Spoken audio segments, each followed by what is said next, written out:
तो आज हम बात करेंगे कि ये जड़ भरत की कथा में आगे क्या हुआ। तो हमने पिछले सत्र में ये प्रश्न छोड़ दिया था कि ऐसा क्यों हुआ कि जड़ भरत ने अपनी कृपा केवल महाराज रहुगुण को दी और किसी को क्यों नहीं दी। तो इस बात के बारे में चर्चा करते हुए श्रील विश्वनाथ चक्रवर्ती ठाकुर पाद हमें समझाते हैं कि ऐसा नहीं है कि जड़ भरत ने सब पे कृपा नहीं की, क्योंकि वो तो भक्त हैं और भक्त का कार्य तो सब पे कृपा करना है। पर कृपा का जो स्वरूप है वो बदल जाता है। तो श्रील विश्वनाथ चक्रवर्ती ठाकुर पाद हमें समझाते हैं कि जड़ भरत ने जब अपने प्रियजन जो उनके परिवारजन थे उनके प्रति कैसे कृपा की। बोले उनके प्रति ऐसे कृपा की कि रोज वो उनके दर्शन कर पाते थे। बोले दर्शन करना ही उनकी कृपा थी। जो उनके सारे परिजन थे उनमें बहुत रजोगुण था। उनकी हमेशा ये इच्छा रहती थी कि ये बने, ये सीखे, ये जड़ भरत भी कुछ कर ले अपने जीवन में जैसे हम कर रहे हैं और वो भी भौतिक प्रगति करे। लेकिन इनकी कोई भी इच्छा कुछ भी सीखने की नहीं थी। इनके पिताजी ने बहुत प्रयास किया था इनको मंत्र सिखाने का, लेकिन ये गायत्री मंत्र भी नहीं बोल पाए कभी, और कर्म कांड का कोई भी जो रिचुअल है वो नहीं सीख पाए। लेकिन फिर भी इन्होंने वो ग्रह त्याग नहीं किया, घर में रहे और खेत में रहे। तो इस प्रकार से इनके परिजनों ने रोज इनके दर्शन किए। तो ये भी जड़ भरत की कृपा का एक स्वरूप था कि वो अपने दर्शन उन्हें देते रहे। अब डाकुओं के जो सरदार थे और डाकू थे वो तमोगुण में थे, और तमोगुण में थे तो अंत में इनकी भक्ति के कारण, जड़ भरत की भक्ति के कारण वहां पे काली माता प्रकट हुई थी। तो इस प्रकार से क्या जड़ भरत ने उन पे कृपा नहीं की? बिल्कुल कृपा की, क्योंकि वो काली माता के हाथों उनका वध हुआ और वो एक शुद्ध वैष्णव जड़ भरत को देखते हुए मृत्यु को प्राप्त हुए। तो इससे ये तो सिद्ध हो ही जाता है कि अगला जन्म उनका सच में बहुत ही अच्छा हुआ होगा। तो इस प्रकार से क्या डाकुओं पे जड़ भरत ने कृपा नहीं की? बिल्कुल की, उन पर भी कृपा की। तो परिजनों पे कृपा की, गांव वासियों पे कृपा की। अभी राजा जो है वो, उनका भाव क्या है? उनका भाव है कि वो ज्ञानी है, वो भक्ति के बारे में भी थोड़ा थोड़ा जानने की जिज्ञासा रखते हैं। तो क्योंकि इनका सत्वगुणी स्वभाव है राजा का, इसलिए जड़ भरत अब उन पे जब कृपा करेंगे तो वो अपना ज्ञान देकर करेंगे, अपने बारे में वस्तु स्थिति बताकर करेंगे। तो ये बात हमेशा हमें ध्यान रखना चाहिए। श्रील प्रभुपाद कहते हैं तात्पर्य में कि कोई भक्त अगर किसी पे क्रोधित भी है तो वो भी उसकी कृपा है। जैसे नारद मुनि क्रोधित हुए तो नल कुबेर और मणिग्रीव को इतना सुंदर श्राप दिया उन्होंने कि भगवान की सारी बाल लीलाओं के दर्शन उन्होंने किए। तो क्या क्रोध भक्त का अच्छा है कि गलत है? जो शुद्ध वैष्णव है उनका क्रोध भी आपके ऊपर कृपा के रूप में ही बरसेगा, और जब वो प्रसन्न हो जाए आपसे तो फिर तो कहने की बात। तो अब सुखदेव महाराज आगे बताते हैं कि एक महाराज रहुगण है और वो सिंधु और सौवेर बहुत बड़े राज्य हैं, उनके बहुत बड़े अधिपति हैं, और वो जा रहे हैं कहाँ पर? कपिल आश्रम में, कपिल मुनि की शिक्षाएं प्राप्त करने के लिए। अब पुराने समय में जो यातायात के साधन थे और जो महान बड़े धनी व्यक्ति होते थे वो पालकियों में चला करते थे, और पालकी में हम सब जानते हैं कि 4 व्यक्ति लगते हैं उठाने के लिए। तो ऐसा हुआ कि उन 4 व्यक्तियों में से एक जो है वो बीमार हो गया। अब वो बीमार हो गया तो उन्हें रिप्लेसमेंट ढूंढना था। तो रिप्लेसमेंट ढूंढते हुए वो इधर उधर देख रहे थे कि उन्हें ये जड़ भरत दिखाई दिया। अब जड़ भरत जड़ बुद्धि थे, लेकिन उनका शरीर बड़ा बलिष्ठ था। तो वो बलिष्ठ शरीर देख के इन सबको लगा कि ये सही व्यक्ति है जो बहुत अच्छे से पालकी उठा सकता है। तो वो उन्हें ले आए। जड़ भरत तो जड़वत थे, उनको जो काम दे दिया जाता था करने लगते थे। तो उन्होंने बोला ये पालकी उठा के ले चलना है। तो उन्होंने बोला ठीक है, लग जाता हूँ। तो वो आगे एक साइड पालकी उठा के चलने लगे। लेकिन वैष्णव स्वभाव है उनका। वैष्णव स्वभाव कैसा है? उनको पुराना स्मरण है कि एक हिरण से और एक जो त्रुटि से मैं अभी 2 जीवन भोग रहा हूँ यहाँ पे, नहीं तो भगवान के पास होता तो वो आज फूंक फूंक के कदम रखते हैं। कैसे फूंक फूंक के कदम रखते हैं? दूध का जला छाछ भी फूंक फूंक के पीता है। तो ये फूंक फूंक के कदम रख रहे थे क्योंकि कोई चींटी ना आ जाए, किसी को चोट न लग जाए, ऐसा ना हो जाए कि मेरे कारण किसी जीव को कोई हिंसा हो जाए। तो ये भाव होता है शुद्ध वैष्णव का। सूरत सर्वदेहिना, सब पे सूरत। केवल भगवान ही सूरत नहीं होते, सारे वैष्णव भी सूरत होते हैं। जैसे हमने देखा, उनका क्रोध या उनका प्यार, दोनों ही क्या है? आपके प्रति कृपा ही कर रहे हैं। आप पे ध्यान देना ही कृपा है, उनकी दृष्टि आपके ऊपर पड़ना ही कृपा है। तो अब इतने महान वैष्णव जो हैं क्या कार्य कर रहे हैं? पालकी उठा के चल रहे हैं, एक कहार के जैसे चल रहे हैं। अब चल रहे हैं तो क्योंकि इनका पालकी में चारों का कदम ताल मिलना बहुत आवश्यक है, नहीं तो पालकी डगमगा जाएगी। अब ये जड़ भरत तो नीचे देखते हैं, फिर एक कदम लेते हैं, फिर उनको कुछ दिख जाता है तो साइड से चलने लगते हैं। जब ऐसा होगा तो पालकी क्या होगी? डगमगाने लगेगी। डगमगाने लगेगी तो अभी तक तो राजा बड़े आराम से, दोनों तरफ पर्दे लगे हुए हैं, आराम से अंदर पालकी में। पालकी जब डगमगाती है तो इनको लगता है ये कौन आ गया है नया नौकर, ठीक से काम नहीं कर रहा है। तो वो क्रोधित हो जाते हैं और चिल्लाते हैं अंदर से। राजाओं का स्वभाव होता है, रजोगुणी होते हैं वो, तो चिल्लाते हैं। वो चिल्लाते हैं तो क्या कहते हैं? बोले ये कौन उठा रहा है, कौन चला रहा है पालकी? ये ऐसे चलाते हैं क्या पालकी? तो ये जो बाकी तीन थे, ये तो राजा के स्वभाव को जानते थे कि थोड़ी भी त्रुटि होगी तो ये बहुत क्रोधित हो जाएंगे। तो वो तीनों तुरंत जो है अपना डिफेंस में आ जाते हैं, कहते हैं कि नहीं नहीं नहीं महाराज, हमारी कोई गलती नहीं है, हम तो आपके पुराने सेवक हैं। ये जो नया आदमी आया है, ये मूर्ख टाइप का, ये ठीक से नहीं चला रहा है, ये चल नहीं रहा हमारे साथ, ये आगे पीछे होने लगता है, और ये आगे पीछे होता है तो ये पालकी हिलने लगती है। अब मनी मनी ये तीनों जो पालकी उठाने वाले हैं जानते हैं कि ये राजा का स्वभाव कैसा है। बोले राजा के स्वभाव का कोई भरोसा नहीं है। राजा का स्वभाव ऐसा होता है जैसे कोई सर्प हो, कब वो अपना रंग बदल दे और कब डस दे और कब हमें मृत्यु दंड दे दे। राजाओं की चलती थी उस समय, उनको जो बोलना है बोलते थे। तो इसलिए वो तुरंत बता देते कि गलती ये नए व्यक्ति की, हमारी कुछ भी नहीं। तो राजा पहली बार तो ये कहते हैं कि चलो चलो ठीक से चलाओ, ठीक से चलाओ, मुड़ो मत, अच्छे से चलाओ, एक साथ चलो, ऐसा उनको बोल देते हैं। और फिर वो थोड़ा कुछ उनके लिए अब शब्द भी कह देते हैं कि ये क्या है, राजाओं का तो स्वभाव होता है। तो ये देखते हैं कि ये जो नया व्यक्ति है इसमें कोई भी जो है क्रोध की भावना नहीं है, कोई भी कहीं वो क्रोध नहीं कर रहा है, कहीं भी वो ऐसा नहीं दिखा रहा है कि उसे अच्छा नहीं लग रहा है। तो ये थोड़ा इनके ध्यान में आता है कि अच्छा ये व्यक्ति कुछ रिटेलिएट नहीं कर रहा है, और लेकिन चलना भी सुधार नहीं रहा है अपना, फिर ऐसे ही धीरे धीरे चल रहा है। तो इनको लगता है कि कुछ और इसे बोलना पड़ेगा। तो वो थोड़ा सा और क्रोधित होकर बोलते हैं कि क्या तुम मर गए हो क्या? तुम्हारे शरीर में जान है कि नहीं? तुम जानते नहीं हो कि मैं तुम्हारा मालिक हूँ, स्वामी हूँ, और मेरे ऑर्डर को पालन करना तुम्हारी जिम्मेदारी है। और अगर तुम मेरे इस ऑर्डर को पालन नहीं करोगे तो जैसे यमराज किसी को दंड देते हैं, ऐसे मैं तुम्हें दंड दे सकता हूँ। और ऐसा बोल के वो राजा जो है जोर जोर से हंसने लगता है। तो ये जो सार्काज्म था उसकी भाषा में, सार्कास्टिक जो उसका लैंग्वेज था, उससे भी जड़ भरत को कोई व्यवहार में परिवर्तन नहीं होता है।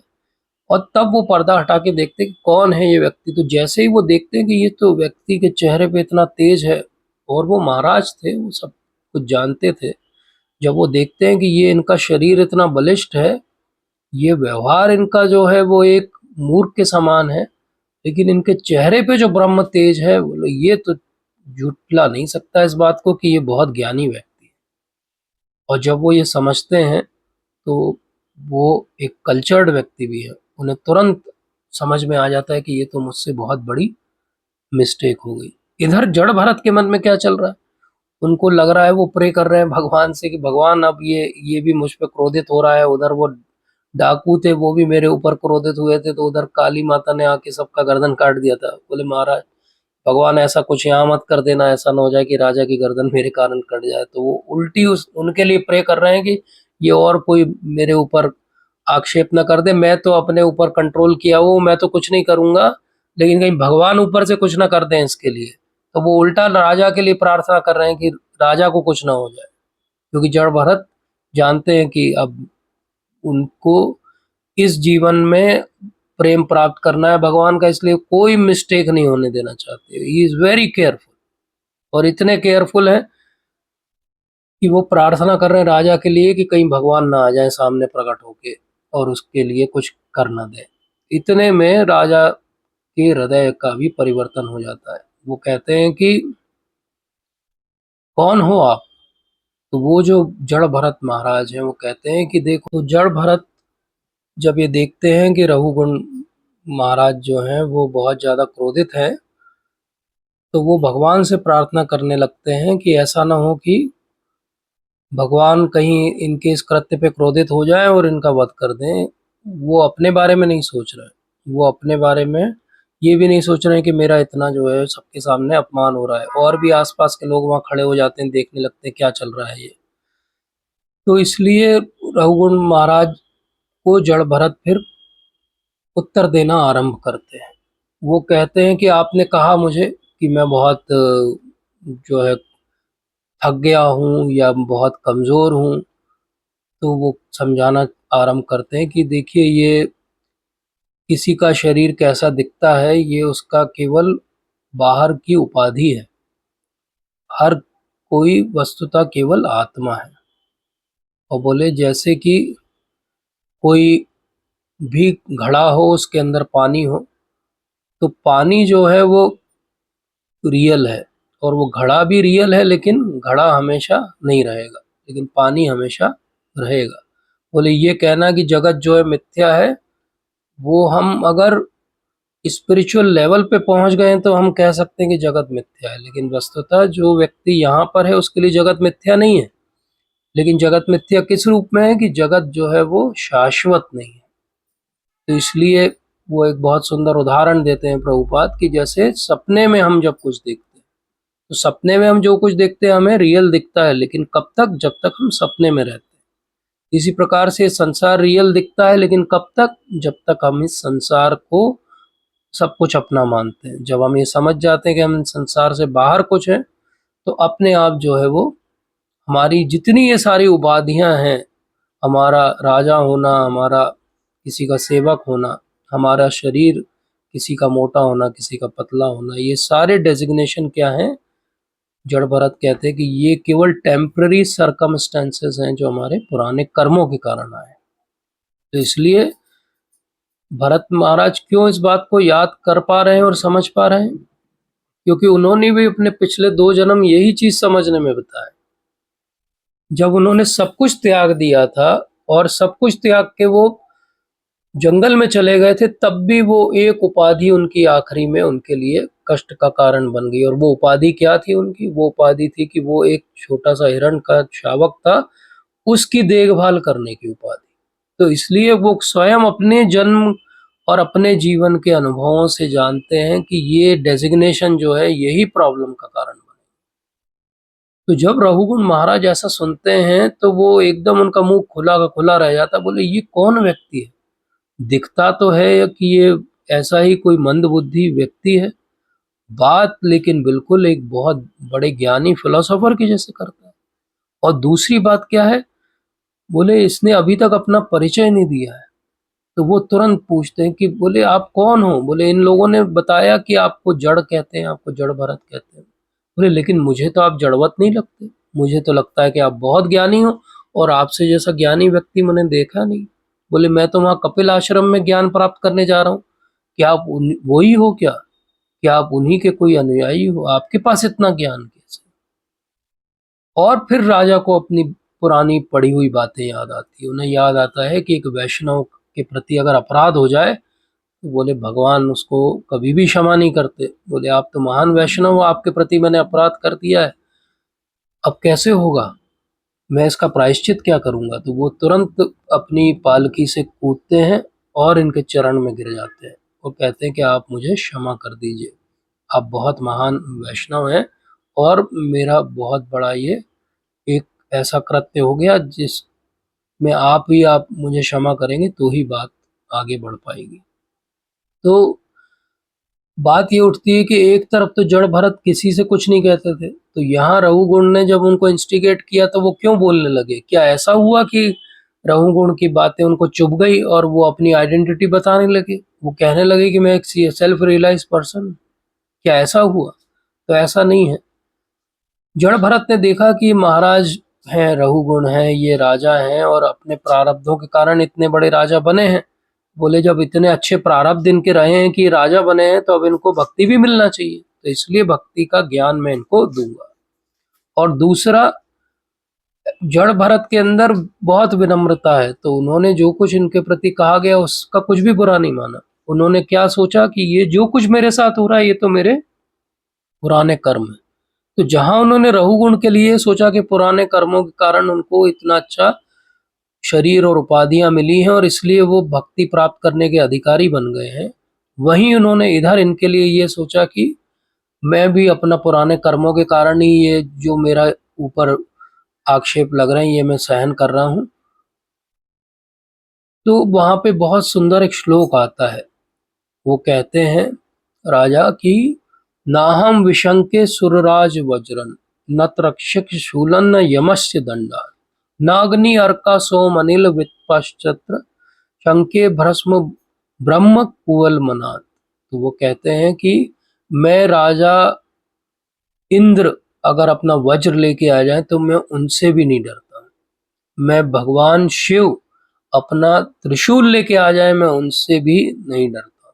यमराज अपना यम दंड लेके आ जाए और मृत्यु मुझे प्रदान कर दे मैं उनसे भी नहीं डरता।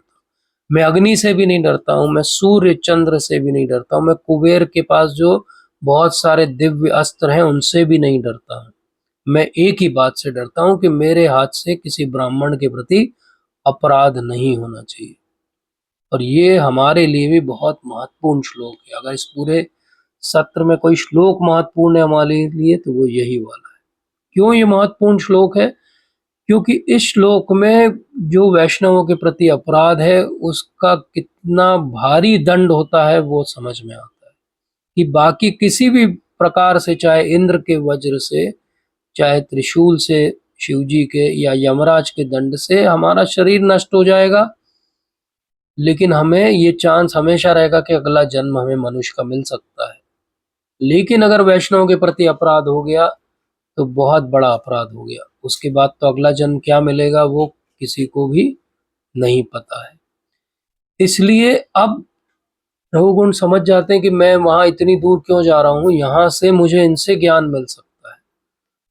तो वो पूछते हैं कि आप ही मुझे जो है वो आत्मज्ञान दे दीजिए, आप ही मुझे बता दीजिए कि मैं किस प्रकार से अपना जीवन यापन करूं, एक राजा के रूप में मेरा कर्तव्य क्या होना चाहिए।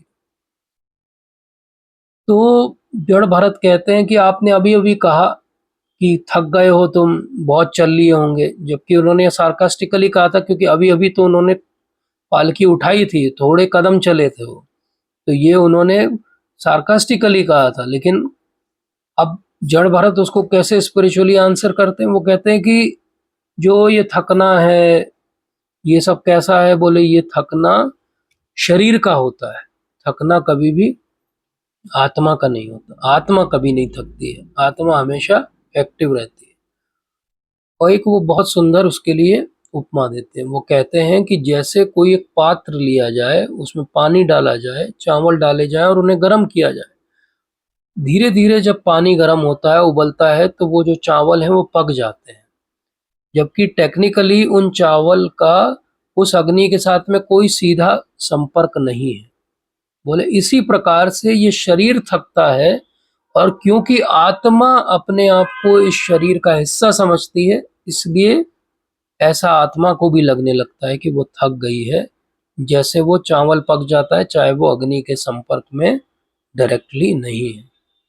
बोले फिर आपने बहुत कुछ मेरे शरीर को लेकर कहा। बोले जैसा, लेकिन मैंने अभी आपको बताया कि मैं ये शरीर हूं ही नहीं, मैं अपने आप को शरीर मानता ही नहीं हूं। मैं क्या हूं? मैं तो एक आत्मा हूं। और फिर आपने मुझे कहा कि क्या तुम मर गए हो? बोले मरता तो ये शरीर है, इस शरीर का एक आरंभ है जिसको जन्म कहते हैं। और एक दिन ये शरीर समाप्त हो जाता है, उसको क्या कहा जाता है? मृत्यु। लेकिन आप जो है आत्मा के रूप में कभी मरते नहीं हो, इसलिए क्या होगा? आप मृत्यु को कभी प्राप्त नहीं होगे अगर आप अपने आप को आत्मा समझोगे। और ये आपकी त्रुटि थी कि आपने मुझे कहा कि मैं मर गया। फिर आपने कहा कि जानते नहीं हूं, मैं तुम्हारा स्वामी हूं और तुम मेरे सेवक हो। बोले ध्यान से सुनिए राजन, ये स्वामी और सेवक का जो संबंध है, बोले ये तो क्षणिक संबंध है। आज आप मेरे स्वामी हैं और मैं आपका सेवक हूं, और कर्म ऐसे अपना करवट ले सकते हैं कि कुछ समय बाद मैं कहीं का राजा हूं और आप मेरे सेवक हो। बोले कुछ जन्म पहले मैं इस पूरी पृथ्वी का राजा था और आज मैं आपकी पालकी उठा रहा हूं। तो इसलिए ये जो मास्टर सर्वेंट रिलेशनशिप है, ये तो बहुत टेम्परेरी रिलेशनशिप है। और आपने कहा कि राजा की जो ड्यूटी है वो क्या है? बोले वो तो जो उनकी बात ना माने उसको दंड देना है। और आप बहुत क्रोधित हो गए और आप कई प्रकार के दंड मुझे देना चाहते थे, लेकिन अब मैं आपको बताता हूं, तो और आप लोग भी सब ध्यान से सुनिए क्या वो बताते हैं। वो कहते हैं कि मैं आत्म साक्षात्कार प्राप्त व्यक्ति हूं।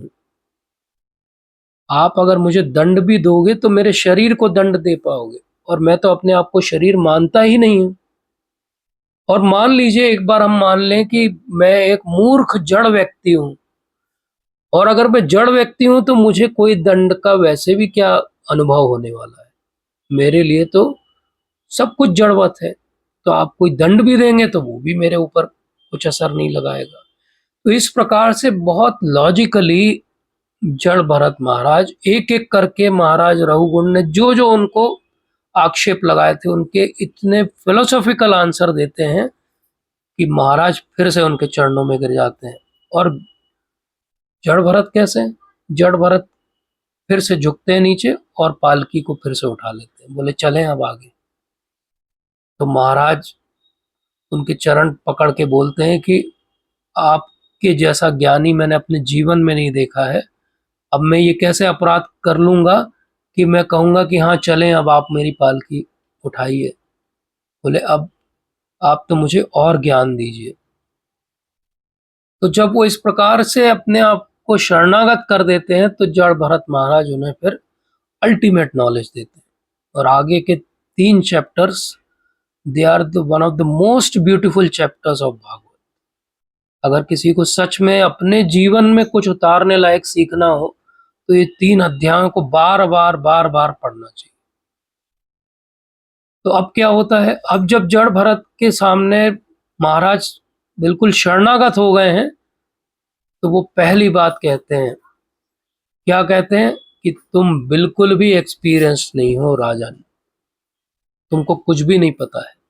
तुम्हारा पूरा ध्यान केवल बाहरी उपाधियों और बाहर की भौतिक क्रियाकलापों में लगा रहता है। ऐसा मैंने अभी जितने समय तुम्हारे साथ बिताया उससे मैं समझ पाया। अब ये बात जड़ भरत महाराज केवल कह नहीं रहे जैसे हम कह रहे हैं, इस बात को जड़ भरत महाराज बहुत गहराई से अपने जीवन में अनुभव करते हैं। क्योंकि वो जो एक उनसे त्रुटि हुई थी, एक हिरण के प्रति लगाव, वो एक भौतिक इच्छा ने उनको अगला और ये एक और जन्म दिया है। और ये उनका दया का ही भाव है कि वो राजा को कहते हैं कि राजा आपका पूरा ध्यान जो है बाहरी आडंबरों में है, आपका बिल्कुल भी एक्सपीरियंस नहीं है। बोले जैसे कोई स्वप्न में सोता है और बहुत कुछ देखता है और बहुत कुछ अनुभव करता है, लेकिन जैसे उसे जगाया जाता है उसे सब पता लग जाता है कि ये सब जो मैं कहीं का राजा था, मेरे पास बहुत धन था, और एकदम जब वो जागता है तो उसे पता लगता है कुछ भी नहीं मेरे पास। ये सारा जो भौतिक सुख है ये केवल आपको इस जन्म से एक और जन्म दिलवाता है। ज्यादा से ज्यादा आप इससे बेहतर स्थान पे अपना जन्म लोगे किसी बड़े प्लेनेट में, लेकिन उससे कुछ भी हल नहीं होने वाला। आप वेद भी पढ़ लोगे तो वेद क्योंकि ज्यादातर कर्मकांड के बारे में बात करता है, इसलिए आपको वहां से भी कोई हल नहीं मिलने वाला। तो एक प्रकार से जड़ भरत महाराज वही बात कहते हैं जो चैतन्य चरितामृत में कही गई कि कृष्ण भूलि से जीव अनादिर बहिर्मुख, अतएव माया तारे दे संसार दुख। तो अनादिर बहिर्मुख हो गया है जब जीव, तो आत्मा के चंगुल में आ गया है, और आत्मा अब संसार में उसको दुख पे दुख देती है, और दो दुख के बीच का जो पॉज है उसको वो सुख मान लेता है। तो फिर प्रश्न उठता है, या महाराज ऐसा प्रश्न पूछ सकते थे जड़ भरत से कि ये तो आपने कह दिया कि मैं बाहर की वस्तुओं पे ज्यादा ध्यान देता हूं, लेकिन मेरी ये जो टेंडेंसी है ये कहाँ से आती है? तो फिर जड़ भरत महाराज कहते हैं कि ये आपका मन है राजन। ये मन जो है ना, ये तीन गुणों के अंदर है, बंधा हुआ है, और ये तीन गुणों के अंदर बंधे हुए के कारण आप बिल्कुल जैसे कोई हाथी बंध जाए ऐसे हो गए हो। तो वो हाथी जो जंगल में आराम से घूमता था, अब वो क्या हो गया, उसको बांध दिया गया। बोले इसी प्रकार से आप बंध गए हो, और आप अपने तीन गुणों के रस्सियों के आधार पे अपना जीवन जीते हो। और ये तीन गुण क्या करता है? तो ये तीन गुण कुछ नहीं करता है, केवल आपको कभी अच्छी बातों में लगाता है, कभी खराब बातों में लगाता है, और धीरे धीरे आपके मन के अंदर जो एक भगवान के प्रति भाव होना था वो बदलते बदलते क्या बन जाता है, या तो काम वासना बन जाता है या क्रोध बन जाता है। जब इच्छा की पूर्ति होती है तो मोह बढ़ता जाता है, और जब इच्छा की पूर्ति नहीं होती तो क्रोध बढ़ता जाता है। इस प्रकार से ये पूरा तीन गुणों के अंदर बंधा हुआ मन, इसके साथ ये सारे के सारे दसों के दसों ज्ञान और कर्म इंद्रियां, और इनके सारे विषय जो बाहर फैले हुए हैं पूरे संसार में, ये सब मिलके बनते हैं 16 चीजें। और ये 16 चीजों का जो स्वामी है वो है मन। ये मन इन सबको चलाता है। तो ये इंद्रिय भोग की वस्तुएं एकत्र करता है।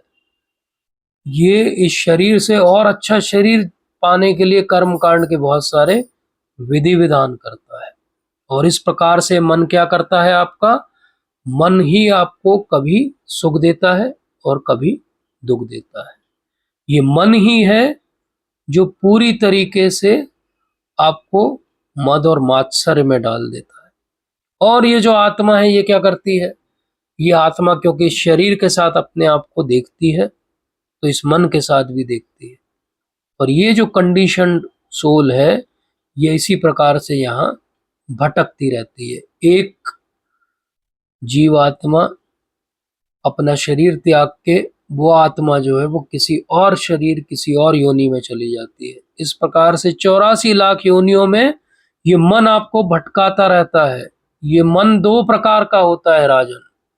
ये मन या तो किसी बात में बहुत लग जाता है, या किसी बात से ये आपको हटा देता है। बहुत ही सुंदर, इतना ब्यूटीफुल एग्जाम्पल देते हैं वो कहते हैं कि एक छोटा सा दिया है, बोले उस दिए के अंदर जो है वो घी भरा हुआ है, और जब वो जलता है तो वो धीरे धीरे जलता है, और रोशनी जो है वो सब तरफ दिखाई देती है, उसका प्रकाश सब तरफ दिखाई देता है। लेकिन वही लो जब अगर ठीक से नहीं जलती है तो क्या होता है? वो जो रोशनी है, उजाला है, वो कम देती है और धुआं ज्यादा देती है। इसी प्रकार से वही एक मन है। वही एक मन जब भगवान में लगा रहता है तो वो ठीक से रोशनी ज्ञान की देता है। और वही मन जब भौतिक वस्तुओं में लगा लेते हैं हम, तो वो ऐसा ही धुआं फैलता है सब जगह, जैसे कोई त्रुटि से जलता हुआ छोटा सा दिया फैलाता है। तो इसी प्रकार से हमारा मन भी यहाँ से वहां, यहाँ से वहां। तो बोले ये मन की कौन सी वो डायमेंशन है जो हमको यहाँ फंसा के रखती है? तो उसको भी जड़ भरत महाराज कहते हैं। बोले वो मन के अंदर जैसे जैसे हम शरीर से अपने आप को समझते हैं, परिवार से, संसार से, अपने शरीर के द्वारा जुड़ते हैं, तब तक वो जो हमारा अहंकार है, मिथ्या अहंकार कि मैं ये शरीर हूँ, इस शरीर से जुड़ी सारी उपाधियां मेरी हैं और इस शरीर से जुड़े सारे जो भी ड्यूटीज हैं वो मुझे निभानी है। बोले चाहे वो कोई बड़े से बड़ा फिलोसोफर भी हो, वो भी कहाँ जाएगा, वो इस गड्ढे में ही जाएगा, क्योंकि मन ने उसको गलत रास्ता दिखा दिया है। ये वैसा मन हो गया है जो दिया जलता तो है लेकिन धुआं ज्यादा फैलाता है और रोशनी कम फैलाता है। और अब ये बोले 11 इसके अलग अलग जो फंक्शंस हैं, अर्थात ये जो 10 ज्ञान और कर्म इंद्रियां हैं, पांच पांच, और ये जो हमारा मिथ्या अहंकार है, बोले बात केवल 11 तक भी रह जाती तो ठीक था, लेकिन ये 11 से बोले ये कुछ हजार बनती है और कुछ हजार से ये कुछ करोड़ बनती है, अर्थात हमारी इच्छाएं, डिजायर्स बढ़ते जाते हैं। वो एक इच्छा आगे हजारों इच्छाओं का कारण बनती है। और एक व्यक्ति केवल अपने शरीर का क्षेत्रज्ञ होकर अपने आप को जान सकता है, लेकिन केवल भगवान ही है जो सबकी इच्छाओं को जानते हैं। तो इसलिए वो महाराज रघुगुण को समझाते हैं कि जब इस प्रकार से आप अपना जीवन जी रहे हो, मन के आधार पे अपना जीवन जी रहे हो, इन मिथ्या उपाधियों के आधार पे अपना जीवन जी रहे हो और आत्मा को भूल जा रहे हो, तो ये जो आपका मन जो आपके वश में नहीं है, बोले ये मन ही आपका सबसे बड़ा शत्रु है। यही मन आपको डुबाएगा, यही मन आपके सारे दुखों का कारण बनेगा, बन रहा है और था। आपके सारे जो जन्म हुए थे इस मन के कारण ही हुए थे। और हम देखें तो यही तो हुआ था। राजा भरत ने अपनी बहुत सुंदर जो उनकी स्त्री थी उनको छोड़ दिया, इतने पूरे पृथ्वी के राजपाट को छोड़ दिया, ऐसे मल के समान मुड़ के देखा नहीं, लेकिन उनका मन एक हिरण के शावक में आ गया और वो मन ने उन्हें 2 जन्म का जो है वो कारण दे दिया। तो इसलिए भरत महाराज अपने सेल्फ रियलाइजेशन से कह रहे हैं कि अनकंट्रोल माइंड जो है वो ग्रेटेस्ट एनिमी है। अब इस बात को समझना है। हमें ये लग सकता है कि नहीं, मेरे तो 2 जन्म अभी हुए नहीं है हिरण के और जड़ भरत के रूप में, या लग सकता है किसी को कुत्ते से लगाओ तो बोले मेरा अगला जन्म एक बार कुत्ते का हो जाए, फिर उसके बाद अगला जन्म जड़ भरत या जड़ जो भी नाम हो आपका उस नाम से हो जाए, फिर हम बोले सेल्फ रियलाइज हो जाएंगे। तो सेल्फ रियलाइजेशन के लिए 2 जन्म व्यर्थ करना आवश्यक नहीं है। सेल्फ रियलाइजेशन के लिए इतना बस याद रखना है कि हमारे भी बहुत सारे जन्म हुए हैं पिछले, और वो सारे जन्म भी इसी अनकंट्रोल माइंड के कारण हुए। अब इसके बाद भी बहुत सुंदर जड़ भरत महाराज आगे रघुगुण को बहुत सारा ज्ञान देंगे, वो हम अगले सत्र में समझेंगे। आज के सत्र में हम जो मेन पॉइंट समझ रहे हैं वो ये है कि ये जो मन है ये मुझे सारी उपाधियों के लिए आकर्षित करता है। ये मन है जो ऐसा मेरे मन में भाव लाता है और मुझसे वो करने के लिए कहता है कि नहीं, ये जो शरीर है यही सब कुछ है। तो अब मैं आपको अगले 5 मिनट में श्रील प्रभुपाद ने इन उपाधियों के बारे में अलग अलग स्थानों पे अलग अलग लेक्चर्स में हमें क्या समझाया है उसको हम सीरियली और लॉजिकली समझेंगे। इसको बहुत ध्यान से सुनिए, क्योंकि ये ही हमें समझाएगा कि ये उपाधियां क्या हैं और इन उपाधियों से बाहर कैसे आना है। उपाधि का मतलब है डेजिग्नेशन, उपाधियों का मतलब है हम लोग जो नॉर्मली अपने आप को फॉल्सली समझते हैं। तो जर्मनी में 1974 में प्रभुपाद ने एक लेक्चर लिया और उन्होंने कहा व्हाई दिस फाइटिंग। उस समय कुछ लड़ाई चल रही थी जर्मनी की किसी के साथ। तो बोले सपोज किसी के पास एक काली ड्रेस हो और वो काली ड्रेस पहन के आ जाए और कोई उसे दूर से पुकारे, अरे काले ड्रेस इधर आना, अरे काले टी शर्ट इधर देखना, तो क्या वो क्रोधित हो जाएगा? बोले क्रोधित होने की क्या बात है। पहले में 1969 में प्रभुपाद इसी बात को फिर से समझाते हैं कि यू ब्लैक ड्रेस। बोले अगर आपको कोई ऐसे बोले ब्लैक ड्रेस तो क्या आप उस पर क्रोधित हो जाओगे? बोले क्यों क्रोधित होने की बात है, लेकिन व्यक्ति क्यों क्रोधित हो जाता है जब उसे काला गोरा बोला जाता है, मोटा पतला बोला जाता है। जैसे कि रघुगुण ने कोशिश की थी कि इसको इंस्टिगेट कर दें हम, और सार्कास्टिकली बोला था कि अरे तुम बहुत मोटे दिखते हो लेकिन कमजोर हो क्या। तो ये समझना कि एक्चुअली मेरी रियल आइडेंटिटी क्या है, ये शरीर मेरी आइडेंटिटी नहीं है। यही बात भगवान ने भगवत गीता का आत्मज्ञान सबसे पहले जो दिया अर्जुन को, वो यही दिया कि तुम ये शरीर नहीं हो, आत्मा। प्रभुपाद हर लेक्चर में कहते हैं you are not this body, you are spirit soul. तो you are not this body, you are not this body, तो अमेरिका में वो लेक्चर में कहते थे you are not this body, you are not this body. तो एक ने हाथ ऊपर किया, बोले आई हैव अ क्वेश्चन। बोले यस। बोले if I am not my body then whose body I am. तो उनका अंडरस्टैंडिंग ये हो ही नहीं पा रहा है कि बॉडी के बाहर भी कुछ है। बोले अच्छा मैं अपना शरीर नहीं हूं तो मैं किसी और का शरीर हूँ, लेकिन मैं आत्मा हूं, ये तो उनके समझ में ही नहीं आ रहा है। और शायद हमारे भी समझ में नहीं आ रहा है। भारत में पैदा होने का फायदा जरूर ये है कि हमने ये लाइन याद कर ली है कि मैं ये शरीर नहीं हूँ, आत्मा हूँ, लेकिन रियलाइज नहीं की। इसीलिए हवाई में 1975 में प्रभुपाद कहते हैं दिस इज नॉलेज। क्या कहते हैं वो? I am spirit soul, I am falsely identifying with this body, the body is the source of my all suffering and entanglement. ये 1975 में हवाई में प्रभुपाद ने कहा कि ये ज्ञान है। बोले ज्ञान क्या है? बोले ज्ञान ये है कि मैं ये शरीर नहीं हूं, मैं आत्मा हूं। हम बहुत सारा ज्ञान अर्जित करते पूरे संसार में, पूरे जीवन काल में, और बहुत सारी उपाधियां, डिग्रियां भी लेके हम चिपकाते हैं दीवारों पे और अपने नाम के आगे भी लिखते हैं। लेकिन ज्ञान क्या है? ज्ञान ये है कि वो उपाधि आप नहीं हो और ये शरीर भी आप नहीं हो, और इस शरीर से जुड़े सारे संबंध भी एक्चुअली आप नहीं हो। तो फिर आप क्या हो? तो विशाखापट्टनम में 1972 में प्रभुपाद कहते हैं कि ये सब माया है। बोले फॉल्स आइडेंटिफिकेशन। फॉल्स आइडेंटिफिकेशन क्या है?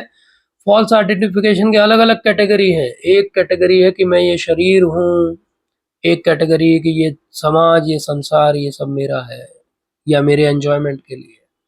लेकिन इसकी एक एक्सट्रीम फॉल्स आइडेंटिफिकेशन है। प्रभुपाद विशाखापट्टनम में कहते हैं 1972 में, बोले वो सबसे बड़ा फॉल्स आइडेंटिफिकेशन है कि मैं भगवान हूँ। अभी तक तो मैं यही मान रहा था कि मैं शरीर हूँ, मैं पुरुष हूँ, मैं स्त्री हूँ, मैं काला हूँ, मैं गोरा हूँ, मोटा हूँ, पतला हूँ, अमेरिकन हूँ, इंडियन हूँ, छोटा बच्चा हूँ कि बड़ा व्यक्ति हूँ। लेकिन अब मैं बोलता हूँ कि मैं भगवान हूँ। बोले ये तो एक्सट्रीम हो गई। सबसे बड़ा फॉल्स आइडेंटिफिकेशन है कि मैं भगवान हूँ। और जो फॉल्सली अपने आप को इस शरीर के साथ आइडेंटिफाई करता है, प्रभुपाद कहते हैं वो सब जानवर हैं। पीरियड। कोई डिस्कशन की बात नहीं है। प्रभुपाद का एक सेंटेंस है, एक लेक्चर में वो कहते हैं कि जो फॉल्सली अपने आप को इस शरीर से आइडेंटिफाई करते हैं वो जानवर हैं, क्योंकि जानवर अपने आप को शरीर से आइडेंटिफाई करते हैं। तो एक बार श्याम सुंदर प्रभु, प्रभुपाद के बहुत शुरू के डिसाइपल, वो हमेशा एक कोई फिलोसोफर की फिलोसफी लेते थे और प्रभुपाद से डिस्कस करते थे। उसकी बहुत सुंदर एक बुक भी पब्लिश हुई बाद में। तो एक फिलोसोफर थे जॉन गॉटेव फिश, तो उनके बारे में डिस्कशन चल रहा था। तो वहां पे प्रभुपाद कहते हैं, वहां पे वो कहते हैं कि जो कोई अपने आप को इस शरीर से आइडेंटिफाई करता है वो क्या है? वो एक पशु है। इसलिए ये फॉल्स आइडेंटिफिकेशन, ये मटेरियलिस्टिक एब्जॉर्प्शन, ये क्या जन्म देता है? इससे क्या निकल के आता है? क्यों हम बार बार बात कर रहे हैं कि मिथ्या उपाधियों में नहीं फंसना है?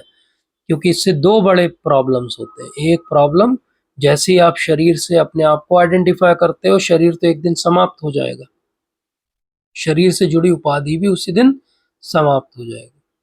और ये जो भय है कि एक दिन शरीर समाप्त हो जाएगा, ये भय ही सारे भय का जन्मदाता है। प्रभुपाद कहते हैं बॉम्बे 1974, जब व्यक्ति ये आइडेंटिफाई कर ले कि मैं तो केवल भगवान का दास हूं और मैं एक सच्चिदानंद स्वरूप आत्मा हूं, तो बोले कहा भय, कहां पर भय? कोई भय नहीं। ये बोले आई एम एंजॉयर, यही माया है, ये भी उपाधि से ही आती है। तो उपाधि से दो बड़ी चीजें आती है, एक फियर आता है और दूसरी एंजॉयमेंट की प्रोपेंसिटी आती है कि जितना शरीर जब तक खींचे एंजॉय करो, आखिरी सांस तक एंजॉय करो। ये एंजॉयमेंट ही माया है। कलकत्ता में 1972 में प्रभुपाद ने कहा कि we are not enjoyer, we are enjoyed. यही रियल फिलोसॉफी है। तो रियल फिलोसॉफी क्या है? मैं एंजॉयर नहीं हूं, I am to be enjoyed by Krishna. इसीलिए जो कोई अहंकार मत होइया निताई पद पासरिया। तो एक बार और नित्यानंद प्रभु के बर्थडे के दिन लेक्चर में प्रभुपाद कहते हैं कि ये जो अहंकार है हमारा, यही बात जड़ भरत ने भी कही कि वो जो मन है उसका जो मिथ्या अहंकार है वही आपको पागल कर रहा है। और वही बात नरोत्तम दास ठाकुर महाराज भी कहते हैं कि अहंकार में मत हो गए और भगवान के चरण कमल भुला दिए। तो प्रभुपाद यहाँ पे एक बहुत इंपॉर्टेंट पॉइंट लेके आते हैं। वो कहते हैं कि देखो आई रहेगा, उसको वो कहते हैं सेम आई। बहुत सुंदर प्रभुपाद ने डिस्क्राइब किया उसको बॉस्टन में 1968। उन्होंने कहा कि मैं ये शरीर नहीं हूं, इसको समझना ही ब्रह्मभूत प्लेटफॉर्म है। बोले जब तक वो कोई कहता है कि मैं ये शरीर हूं, वो जीव भूत स्तर पे है, और जैसे ही वो कहता है कि वो शरीर नहीं है, वो ब्रह्मभूत स्तर पे। तो 1968 में प्रभुपाद ने कहा कि आई रहेगा, लेकिन अब क्या हो जाएगा, आई एम दिस बॉडी की बजाय वो हो जाएगा I am not this body, I am spirit soul. तो आई खत्म नहीं हुआ है।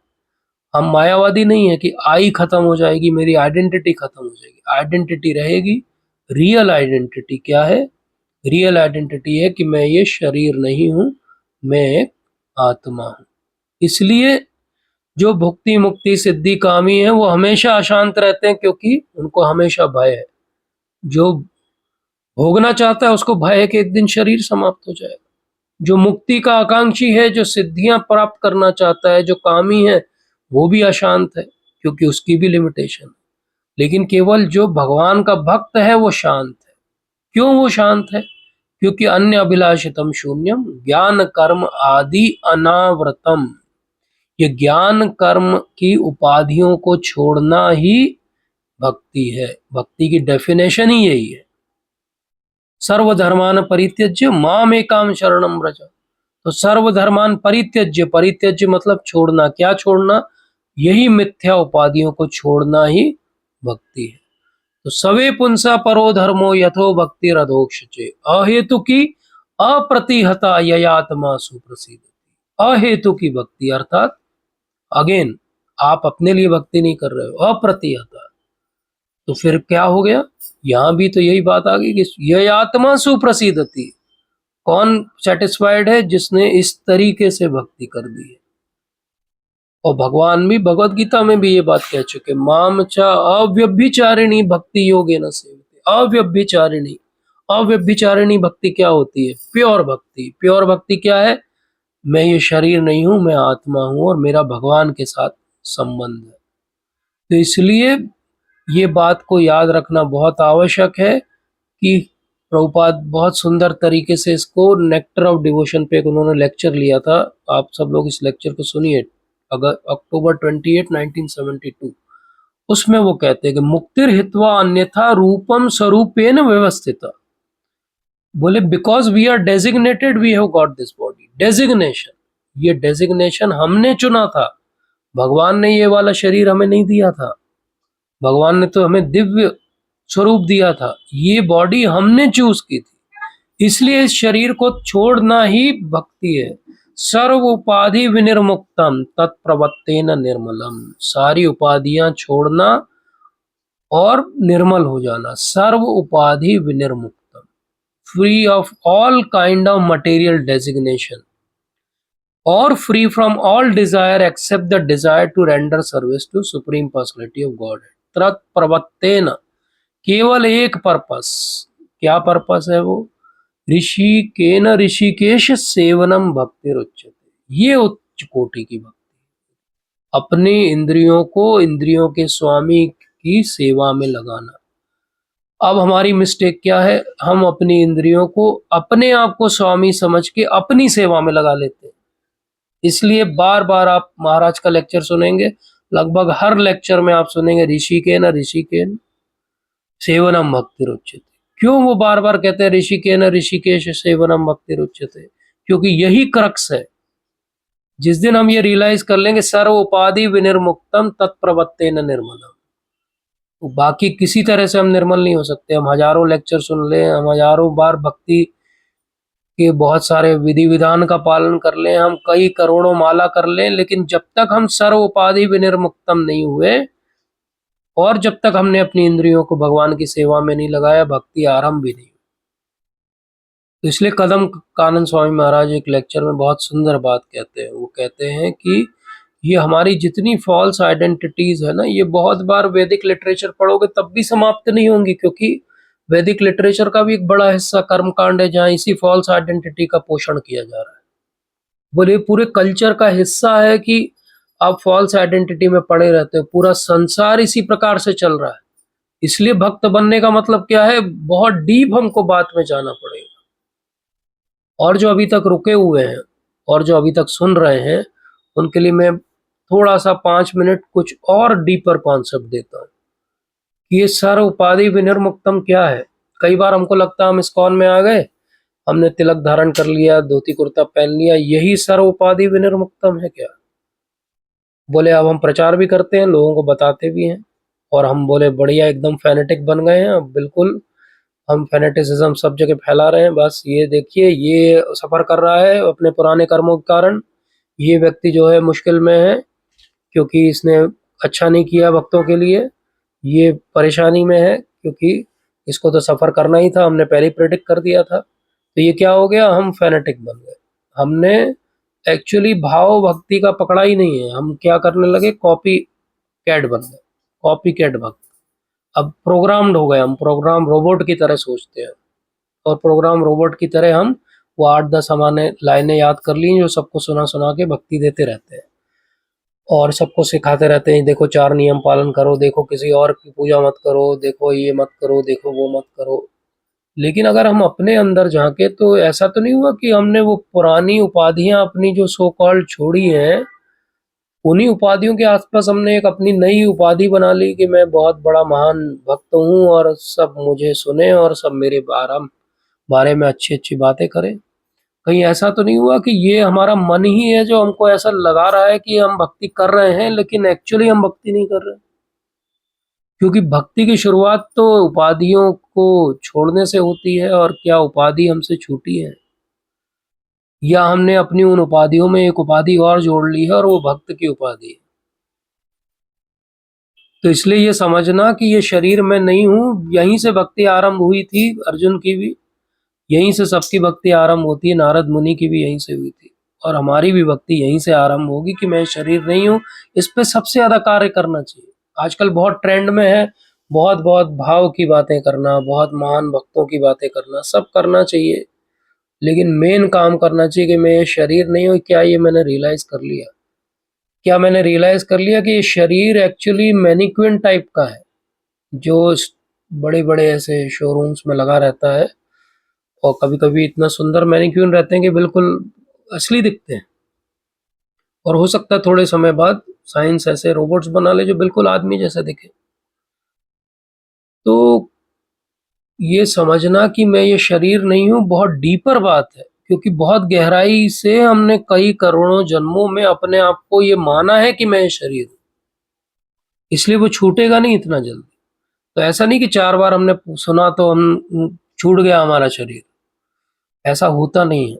लेकिन हमें ऐसा आभास होने लगता है। ये जो आभासी भक्ति है, ये सबसे खतरनाक है, क्योंकि फिर ऐसा होता है कि हमने ही जो चीज रियलाइज नहीं की है, जब हम वो दूसरों को बताने लगते हैं तो हम केवल सेल्समैन बन के रह जाते हैं, मार्केटिंग एजेंट।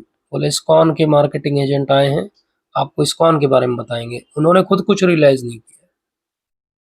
इसलिए बहुत डिफिकल्ट है ये साधना की भक्ति। अब आप देखो भरत महाराज पूरे संसार के राजा, इतने सारे यज्ञ किए उन्होंने, और उसके बाद में इतने सारे यज्ञों के बाद में सारा ज्ञान होने के बाद 1 करोड़ साल तक, उसके बाद जब उन्होंने सब कुछ छोड़ा तो क्या हुआ उनके साथ? वो एक हिरण ने उनको डिस्टर्ब कर दिया, क्योंकि कहीं ना कहीं उनका ये अंडरस्टैंडिंग क्लियर नहीं था कि भक्तों की आवश्यकता है। कहीं ना कहीं उनको ये लगा कि अब मैं वैदी भक्ति को त्याग सकता हूँ, क्योंकि अब तो मेरे अंदर भाव आने लगे हैं। लेकिन भाव भक्ति क्या है? एक तरफ वैदी भक्ति है, एक तरफ भगवान का प्रेम है, और उसके बीच में क्या है? भाव है। भाव थोड़ा थोड़ा वैदी भी है और थोड़ा थोड़ा जो है वो भगवान का प्रेम का अनुभव भी है। इसलिए वो बीच का ब्रिज है, और वहीं ब्रिज से वो नीचे गिर गए। वो उस ब्रिज से नीचे क्यों गिर गए? अब कहाँ से? उन्होंने तो साधु संग से भजन क्रिया अनर्थ निवृत्ति सब पार कर लिया था, तो फिर क्यों गिर गए वो इसीलिए गिर गए क्योंकि ये उनका भाव स्पष्ट नहीं था कि भक्तों का संग, भक्तों की कृपा, गुरु महाराज का संग और उनकी कृपा ये आवश्यक है भक्ति करने के लिए। ये जब भाव हमारा हो जाता है कि I am whole soul identity and I can do anything I want and I don't need any control, यही हमारे पतन का कारण बनता है। तो ये सारी फॉल्स आइडेंटिटी छोड़ने के बाद भी भरत महाराज की एक फॉल्स आइडेंटिटी, एक मिथ्या उपाधि रह गई थी, और वो मिथ्या उपाधि ने उनको 2 और जन्म के अनुभव कराए। इसीलिए हम तो उनसे बहुत नीचे हैं अपनी भक्ति में। इसलिए वैदिक भक्ति की साधना, भक्ति के सारे प्रयास छोड़ने नहीं चाहिए। साधना भक्ति छोड़नी नहीं चाहिए, किसी भी स्तर पे नहीं छोड़नी चाहिए, एक बात भी नहीं छोड़नी चाहिए। अगर हम साधना भक्ति का कोई भी प्रयास जो है उसमें ढीले होते हैं या नहीं करते हैं, तो हम कहीं ना कहीं फॉल्सली किसी आइडेंटिटी में जाके जरूर अटकेंगे। ये हमको इससे सत्र से सीखना चाहिए। और अंत में मैं 2 बहुत सुपर पावरफुल प्रभुपाद की लाइंस हैं, वो मैं आपको बताता हूँ जो उन्होंने तात्पर्य में लिखी। पहली लिखी कि जो मन है उसको कहा जाता है परा अवरा। परा का मतलब है कि वो इससे परे है, इस संसार से परे है। अवरा का मतलब होता है यही है, मटेरियल है। मन दोनों है, परा भी है, अवरा भी है।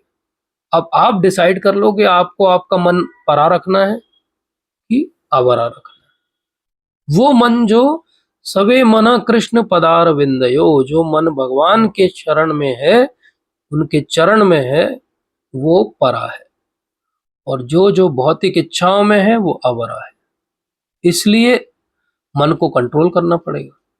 तो प्रभुपाद ने एक इतना ब्यूटीफुल लाइन लिखा है, वो प्रभुपाद ही लिख सकते हैं। उन्होंने कहा, there is one easy weapon with which mind can be conquered. बहुत एक सरल उपाय है बोले जिससे मन को बिल्कुल वश में किया जा सकता है। बोले वो उपाय क्या है? नेग्लेक्ट। Neglect the mind. मन जब आपको बोले यहाँ चले, ये खा लें, ऐसा कर लें, क्या करो? निग्लेक्ट करो। निग्लेक्ट ही उपाय है। जैसे छोटा बच्चा रहता है, वो बहुत जिद करता है, यहाँ जाओ वहां जाओ, ये खाऊंगा वो जाऊंगा, तो क्या करते हैं पेरेंट्स? नेग्लेक्ट करते हैं उसको, उसकी हर इच्छा की पूर्ति नहीं करते, करना भी नहीं चाहिए।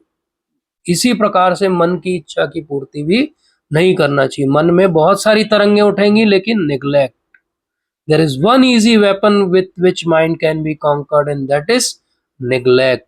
Neglect and neglect, but not just neglect, apply it to something positive also. और वो पॉजिटिविटी क्या है? वो पॉजिटिविटी भक्ति रसामृत सिंधु में कहा गया कि इहा यस्य हरिर्दास्य कर्मणा मनसा गिरा निखिलेश अपि अवस्थासु जीवन मुक्त स उच्चयेत।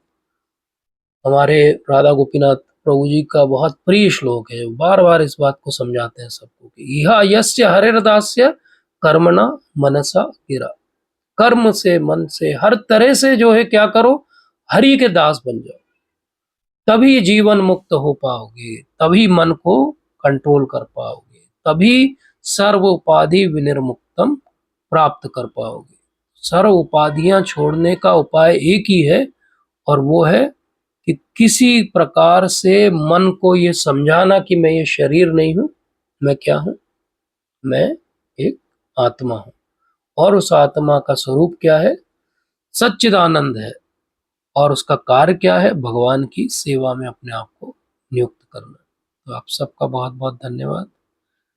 Thank you so much for patiently listening. अगर कोई शंका हो, प्रश्न हो, कोई त्रुटि सुधार हो तो ले सकते हैं। अंकित प्रभु जी। हरे कृष्ण प्रभु जी, धन्यवाद। हरे कृष्ण प्रभु जी, धन्यवाद प्रभु जी।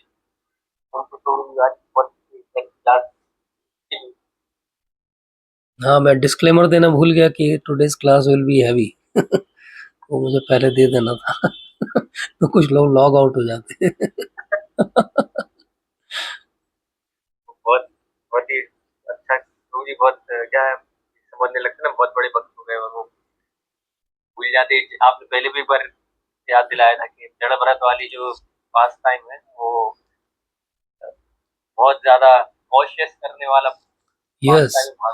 और स्पेशली हम सबके लिए बहुत ही इंस्ट्रक्टिव पास टाइम है। इस पास टाइम से हम बहुत कुछ अपने लाइफ में गैदर कर सकते हैं और अप्लाई भी कर सकते हैं।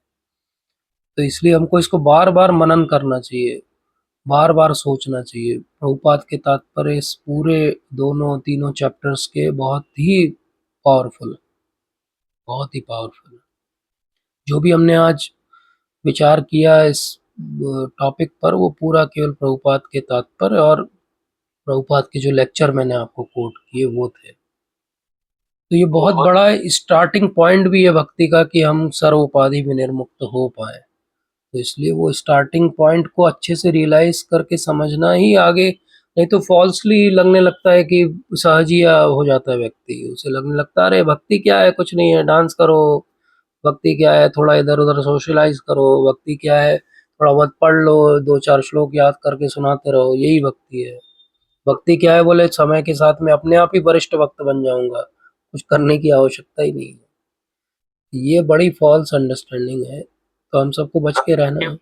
प्रभु जी वो बताते हैं कि न्यू फाइट के लिए जैसे कुछ लोग कोट करते हैं कि अरे प्रभुपाद ने बताया है न्यू फाइट लेवल मेंबरशिप, तो वह गोपाल कृष्ण महाराज तो सबसे बढ़िया एग्जांपल है कि वो इस कंडीशन में थे कि हम तो रह ही नहीं सकते, उस कंडीशन में चल भी नहीं सकते, ये वो उस कंडीशन तो पूरी डीटी वर्षिप एक घंटे तक करते एक एक घंटे तो तक वो न्यू फाइट है वो। Yes.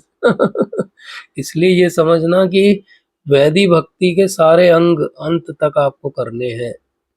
आप कभी भी ये नहीं कह सकते कि अब हम तो YouTube पे सुन के भाव भक्ति के जो है आचार्य हैं अगले और अब हम सबको भाव भक्ति का वो है बांटेंगे, क्योंकि ये हो गया है कि कोई भी सिस्टमेटिकली भक्ति सीख ही नहीं रहा है।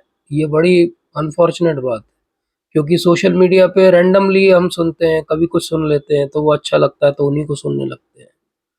सुनने में अच्छा लगना और सच में हमारी भक्ति के लिए अच्छे होने में बहुत जमीन आसमान का अंतर है।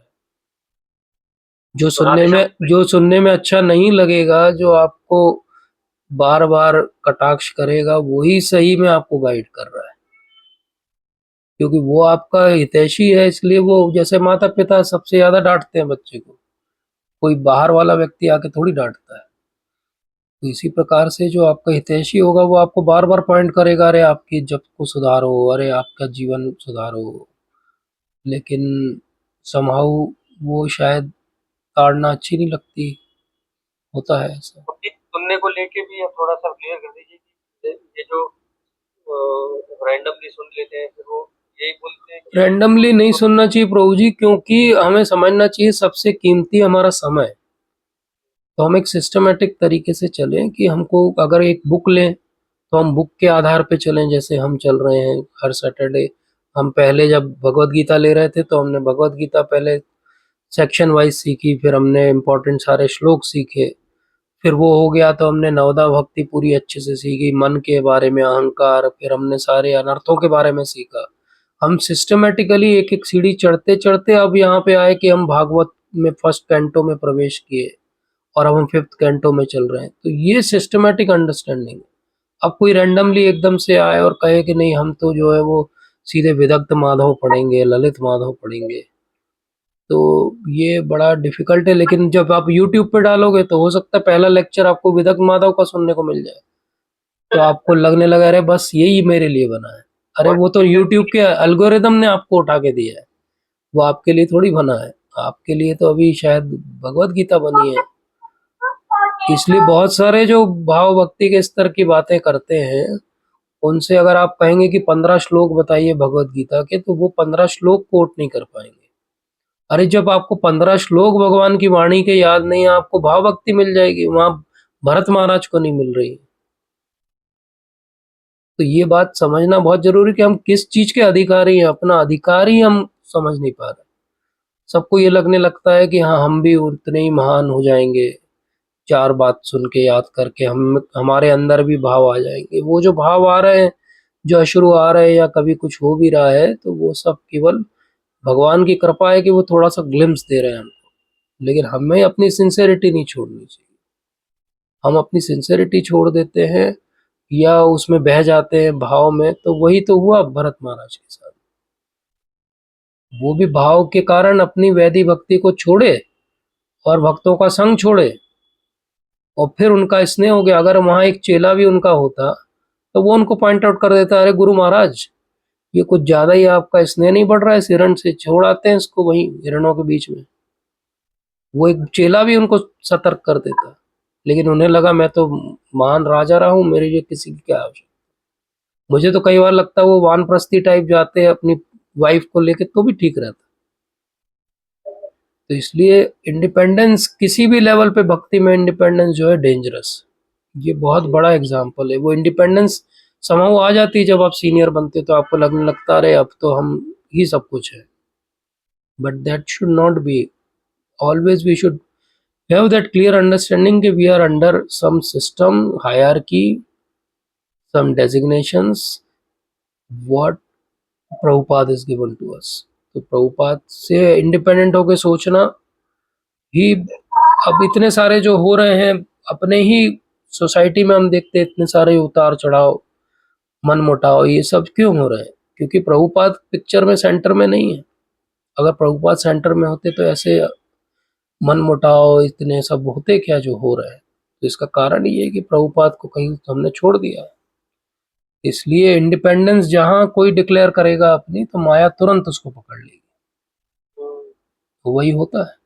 फिर वो कोई भी हो, चाहे वो कितने बड़े मंदिर का कितने ही सालों का भक्त हो, जहां आप इंडिपेंडेंट हुए उसी क्षण माया ने अटैक कर दिया आपको। जैसे हमने देखा था पिछले सत्र में कि वो उनकी दया की जो भावना है, माया वहां से एंटर कर गई भरत महाराज। तो this is how we should remember. ये मुझे बहुत सटल पॉइंट बोला आपने, वो क्योंकि ऐसा नाम नहीं ले सकते, लेकिन मल्टी डायरेक्शन हो जाते हैं। जैसे कई लोग 15-20 साल से हैं तो वो बोलते कि ऐसे फॉलो करो, हाँ, और जो सिस्टमेटिक पैटर्न है वो बताता है कि ऐसे फॉलो करो। तो सिस्टमेटिक पैटर्न ही सही है। कोई आपको, कोई 15 साल से डॉक्टर हो तो वो आपको 5 दिन में डॉक्टर नहीं बना सकता। आपको भी 15 साल अपने आप को घिसना पड़ेगा। सिंपल बात वही है। कोई किसी को उठा के किसी लेवल पे नहीं आ सकता, वो अपने एफर्ट्स है, अपनी सिंसेरिटी है। अब आपको बेस्ट मेडिकल कॉलेज में कोई डाल दे, लेकिन आप वहाँ पढ़ाई ना करो तो क्या पास हो जाओगे? तो आपको बेस्ट ऑर्गेनाइजेशन मिल जाए दुनिया की स्पिरिचुअल, बेस्ट संघ में आपको डाल दिया जाए बिल्कुल महाराज लोगों के बीच में, लेकिन आप सिंसियर नहीं हो तो कुछ नहीं हो पाएगा। प्रभुपाद के सर्वेंट्स थे कुछ जो छोड़ के चले गए। तो ये प्रभुपाद ने अपने जीवन में इतने सारे एग्जाम्पल दिखाए। भक्ति सिद्धांत सरस्वती ठाकुर महाराज के साथ रोज उठने बैठने और उनकी सेवा करने वाले भक्त महाराज के जाने के बाद चले गए। तो इसलिए बहुत सिंसियरिटी इस बात की रखना है कि कहीं एक थोड़ी सी भी त्रुटि जो है वो जब भरत महाराज को कहाँ से कहाँ गिरा सकती है, तो हम तो कहाँ उड़ के जाएंगे तिनके टाइप के, हम तो दिखाई भी नहीं देंगे। हमारे लिए तो भगवान हमारी पुरानी मेमोरी भी वापस नहीं देंगे कि हमको याद रहे कि अरे पिछले जन्म में तो हमने कुछ थोड़ी बहुत भक्ति की थी। तो we have to be very very cautious. जैसे आपने बात कही कॉशियस, ये पूरी कॉशियसनेस की स्टोरी है। भरत महाराज यही सिखा रहे, सावधान रहो, सावधान होके भक्ति करो। सावधानी भक्ति में, इधर दुर्घटना क्या है, वो नजर हटी दुर्घटना घटी, वैसा ही है भक्ति में भी। ये कथा पढ़ के प्रभु जी, जैसे हम देखते हैं कि 20-20 साल से भी घर तक छोड़ दिए सब, हाँ लेकिन वो फॉल्स को नहीं छोड़ पाते। हाँ, तो फॉल्स ये ईगो नहीं छोड़ पा रहे, एक प्रेसिडेंसी शिप नहीं छोड़ पा रहे, आपस में लड़ रहे हैं। तो ये क्या है? उन्होंने कभी भरत महाराज की कथा को समझा ही नहीं। सिंसियरिटी की कमी है। इसको हम एक क्लोज फोरम में बोलें तो कोई गलत बात नहीं कह रहे हैं हम लोग। यहाँ पे लीडरशिप की भी कमी है, नेचुरली ये बात भी है। लेकिन ये बात तो पक्की है कि इंडिविजुअल लेवल पे तो बहुत कमियां हैं, बहुत कमियां हैं। इसलिए हमें किसी और की कमी नहीं पॉइंट आउट करनी, बट इन सब से सबक सीखना है कि भक्ति में बने रहने में भी बहुत एफर्ट्स लगते हैं। बने रहने में, भक्तों के संग में रहने में भी बहुत एफर्ट्स अपने लेवल पे लगते हैं। बहुत कुछ सहना पड़ेगा, बहुत कुछ आपको अपने जीवन में बदलना पड़ेगा, लेकिन जो वो कर पाएगा उसको उतनी कृपा भी मिलेगी। यही बात है इम्पोर्टेंट। अब भरत महाराज की कथा में यही तो है कुल मिला के बात। ये टीचिंग्स तो एक बाहर का एस्पेक्ट हो गया, लेकिन पर्टिकुलरली हम हमारा जो सेंट्रल फिगर है भरत महाराज, उन पे फोकस करें। What he taught us, he taught this only, कि थोड़ी भी इनसिंसियरिटी, जबकि वो इनसिंसियर नहीं है, वो तो एक कंडीशनल या सिचुएशनल इनसिंसियरिटी है, लेकिन वो भी भारी हो जाती है।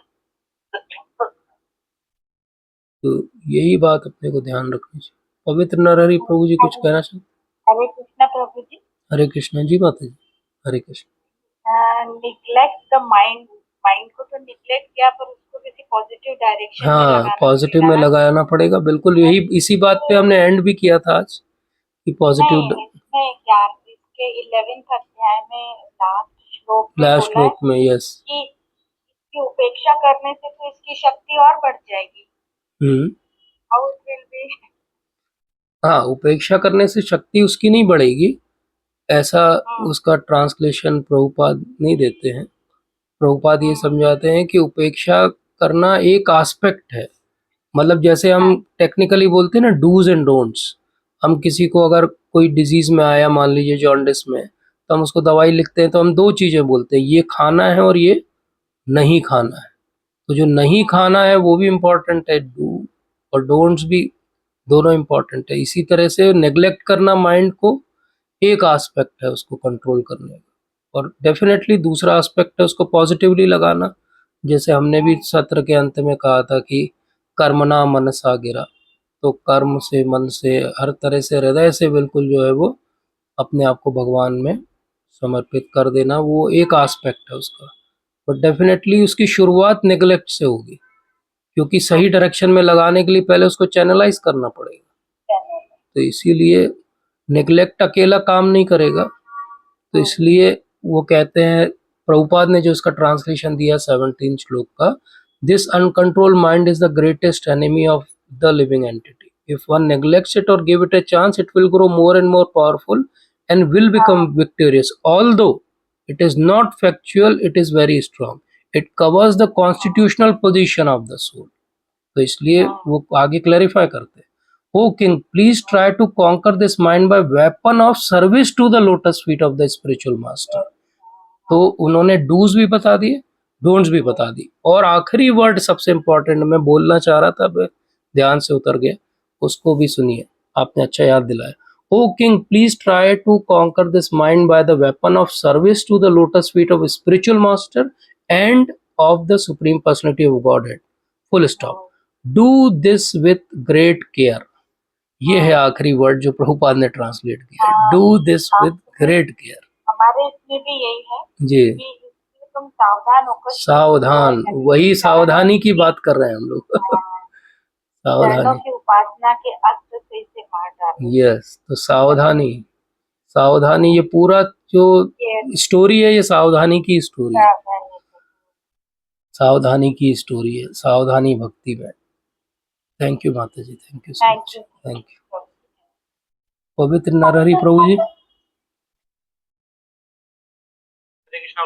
हरे कृष्णा प्रभु जी, धन्यवाद प्रभु जी, प्रभु जी, thank you for joining us. Now you are well. आपका मैं नहीं आ पाया, स्वास्थ्य ठीक है अब? ठीक है प्रभु, बिल्कुल ठीक है। आपका आशीर्वाद है, बहुत बहुत नहीं, भक्तों का आशीर्वाद, सभी भक्तों की कृपा है। बहुत अच्छा समझाया प्रभु आज। और मुझे तो, अगर मैं अपने पर्सनली अपनी बात करता हूँ, तो मुझे तो सिर्फ यही चीज आज तक समझ में नहीं आ पा रही है कि मैं शरीर नहीं हूँ, मैं आत्मा हूँ। तो इसके आगे का जो रियलाइजेशन है वो नहीं हो पा रहा है। तो आपने बहुत अच्छे से आज इस चीज को क्लियर किया है कि हमें ये चीज समझनी पड़ेगी। सिर्फ खाली एक थ्योरी पढ़ने से काम नहीं चलेगा कि मैं शरीर नहीं हूँ, मैं आत्मा हूँ। उसके आगे भी जाना पड़ेगा कि आगे उसके आगे क्या चीजें हैं, हम इसको रियलाइज किस तरह से करें। वो बहुत अच्छा बताया आपने।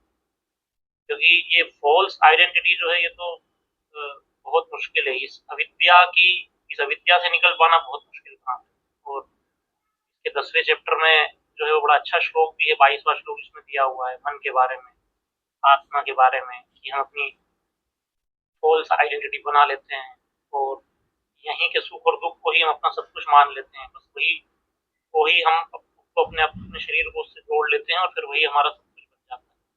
जैसा प्रभु जी ने बताया, अंकित प्रभु जी ने, कॉशियस रहना चाहिए, बहुत अच्छा बताया है कि हमें सावधान रहना चाहिए। और प्रभुपाद भी कुछ लेक्चर्स में बताते हैं अपने कि भक्ति जो है वो बहुत सावधानी पूर्वक करनी चाहिए। भक्ति करना जैसे शेविंग करने जैसा है। रेजर। प्रभुपाद अपने लेक्चर में बताते हैं यस कि यस, थोड़ा सा अगर आपकी नजर हटी तो आपका कटने के चांसेस हो जाते हैं। बहुत ज्यादा। तो बिल्कुल वैसा ही है। और एक आध जगह वो बताते हैं कि भक्ति करना जो है वो तलवार पर चलने की तरह, यस, तलवार की धार पे चलने हैं ऐसा। तलवार की धार पर चल रहे हैं। तो हम जो जो ये माता जी ने जैसा बताया कि 17वां श्लोक जो है उसमें लास्ट में दिया हुआ है, उन सब के लिए यही है कि हमें उपेक्षा करनी चाहिए मन की। और भक्ति में अगर हमें सावधान रहना है तो महत सेवा द्वार माहुर में वही है। यस यही सबसे अल्टीमेट चीज है कि हमें यस, गुरु की शरण में जाना चाहिए और गुरु के आदेशों का ही पालन करना चाहिए। जैसा वो बताएं वैसा करना चाहिए।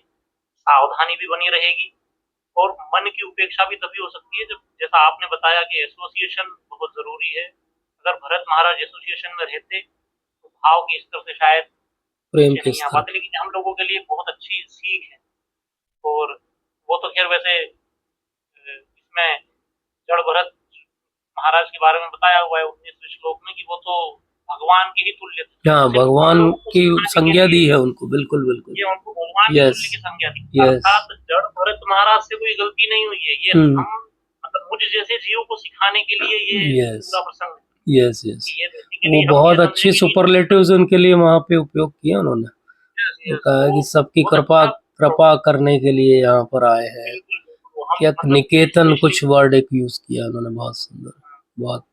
तो भरत महाराज एक्चुअल में जैसा आपने बताया कि ये जो विनिर्मुक्ति, ये जो उपाधियां जो है सर्वोपाधि उपाधियों से विनिर्मुक्तम। मुक्त होना पड़ेगा, यस, सर्वोपाधि विनिर्मुक्ता। विनिर्मुक्तम।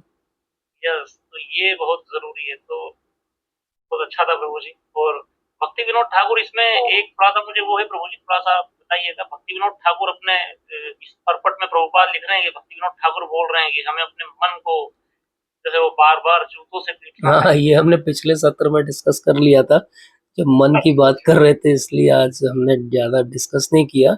बट ये भक्ति सिद्धांत सरस्वती ठाकुर महाराज का बहुत फेवरेट कोट था। और प्रभुपाद जब भी कोट करते हैं तो वो उस सेंस में ही करते हैं उसको। वो कहते हैं कि सुबह उठते ही जो है इसको जूते मारो और शाम को झाड़ू से पीटो। बोले 100 जूते लगाओ 100 झाड़ू। तो वो फिर बताते कि ये जूता झाड़ू क्या है। बोले ये हमने पिछले सत्र में डिस्कस किया था, मैं शॉर्ट में आपको बताता हूँ। तो जूता और झाड़ू क्या है वो फिर उसको क्वालिफाई करते। बोले जूता झाड़ू ये नहीं कि बेडरूम में एक जूता रख लो एक झाड़ू रख लो। उसका मतलब ये है कि सुबह का दिन जैसे ही शुरू हो तो आपका कोई बिल्कुल डिफाइंड जो है स्पिरिचुअल प्रोग्राम होना चाहिए कि आपको ऑटोमेटिक आपको पता रहे इतनी बजे आप उठे हो, अब ये आपको करना है। सोचने का भी मन को समय नहीं देना है, इतना बिजी होना है ताकि दिन की शुरुआत जो है सत्व गुण में हो। और बोले शाम को सोने के समय झाड़ू मारना है, वो क्या है।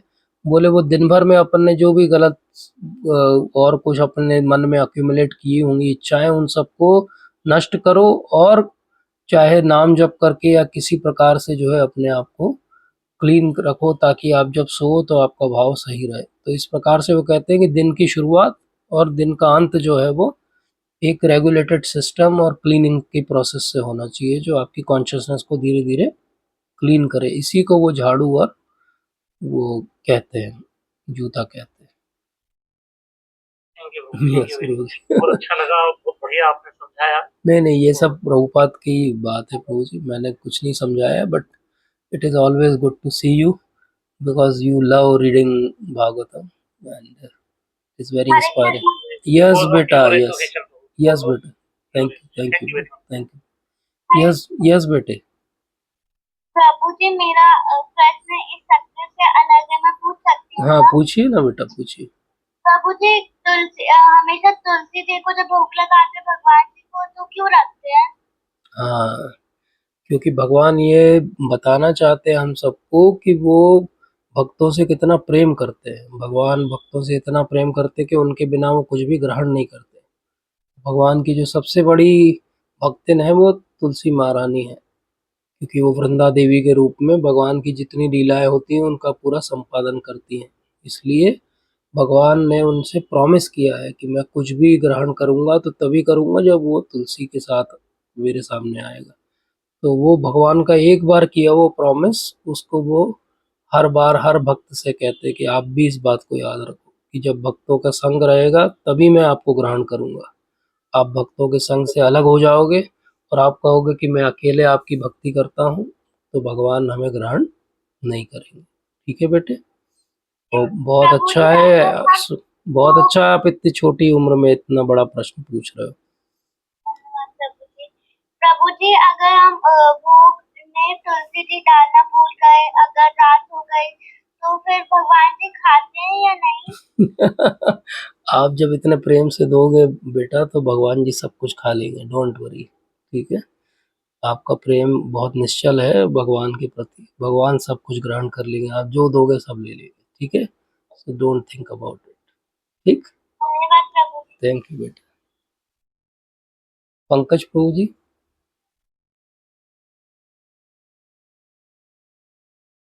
पंकज प्रभु जी आपका हैंड रेस, कुछ कहना चाहते हैं? आपका माइक म्यूट। हरे कृष्ण प्रभु जी, धन्यवाद। जी प्रभु जी, आ रही। जी प्रभु जी, यस, दर्शन भी हो रहे हैं आपके। प्रभु जी, एक तो मैं आज आधा घंटा थोड़ा लेट हो गया ज्वाइन करने में, इतना इम्पोर्टेंट सेशन प्रभु जी। तो लेकिन मैं बस लास्ट के 20-25 मिनट ही सुन पाया, 8:35-40 पे। जी जी। तो मुझे इतने में ही लगा कि आज मैंने बहुत कुछ मिस कर दिया। तो जो एक प्रश्न है प्रभु जी। जी प्रभु जी, बोलिए। आप जिस टाइम आपने बोला था कि मन के कारण ही हम इस शरीर में बनते हैं, ये हमें वास्तविकता में पता भी है, मुझे भी पता है, रियलाइज भी करते हैं। लेकिन फिर आपने एक बात बोली थी कि हम ये ही मन से चाहते हैं। लेकिन मेरा प्रश्न ये कि हम ऐसा क्यों चाहते हैं? कोई अपनी स्वेच्छा से तो सुअर या विष्ठा का कीड़ा या ये नहीं बनना चाहता। और फिर बात आ जाती है तो कर्म फल पे, तो फिर हम मतलब वो विस्मृति क्यों हो जाती है कि हम ये भूल जाते हैं कि अगर ऐसा कर्म करेंगे तो हम विष्ठा का कीड़ा बन जाएंगे। तो उस वजह से मतलब भगवान ने जैसे मान लो एक बार अगर सृष्टि उत्पन्न करी, और सृष्टि उत्पन्न करने में मतलब हम जन्मों से मतलब मान लीजिए प्रलय काल ब्रह्मा का एक दिन सूर्योदय हुआ, और उस वाले जन्म में हमको हम अच्छे भगवान के वैकुंठ से आते और हम इंसान बन गए। तो फिर हम क्यों नहीं इंसान बनने के लिए रेगुलर वो मेमोरी रख पाते कि हम अच्छे ही कर्म करें? यस क्यों प्रभु। हम वो डिटोरेट होना चाहते हैं? यस प्रभु जी, बहुत इम्पोर्टेंट फिलोसॉफिकल एक्चुअली क्वेश्चन है, और ज़्यादातर रिलीजन में और इवन हिंदुइज्म के ज़्यादातर सेक्ट में इसका बहुत स्पेसिफिक आंसर नहीं होने के कारण बहुत सारे लोग भक्ति से या भगवान से दूर भी हो जाते, क्योंकि इसका प्रश्न का अच्छा उत्तर उन्हें मिलता नहीं। लेकिन हम बहुत फॉर्चुनेट हैं कि हमारे गुरु वर्ग ने इसका उत्तर दिया है। तो श्रील जीव गोस्वामी इस बात को समझाते हैं, ध्यान से सुनिएगा।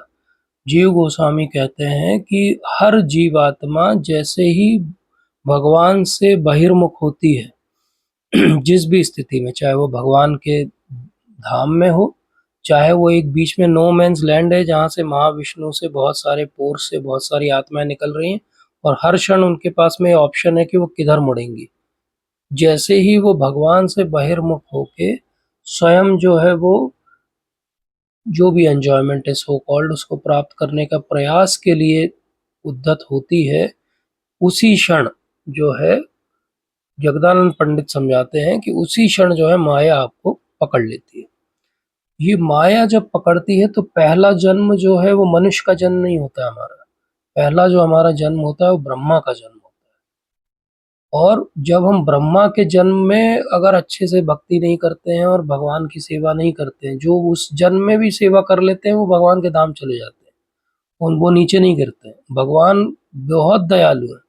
अगला जन्म हमारा इंद्रराज के रूप में, मतलब इंद्रदेव के रूप में होगा, देवता के अधिपति। जब हम वहां भी अच्छा कार्य नहीं करेंगे तो हम फिर एक सीढ़ी नीचे गिरेंगे, देवता बनेंगे, फिर हम एक सीढ़ी नीचे गिरेंगे, बाकी बीच के जो लोग हैं वहां के निवासी बनेंगे। इस तरह हम एक एक सीढ़ी नीचे गिरते हुए जब धरती पे आएंगे तो पहला जन्म हमारा मनुष्य का होगा।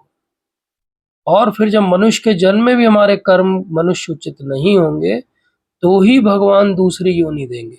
हर किसी को वो विष्ठा का कीड़ा नहीं बनाएंगे, हर किसी को शूकर कुकर की योनि में नहीं भेजेंगे। उन्हीं को भेजेंगे जिनके कर्म उसके तरह के होंगे।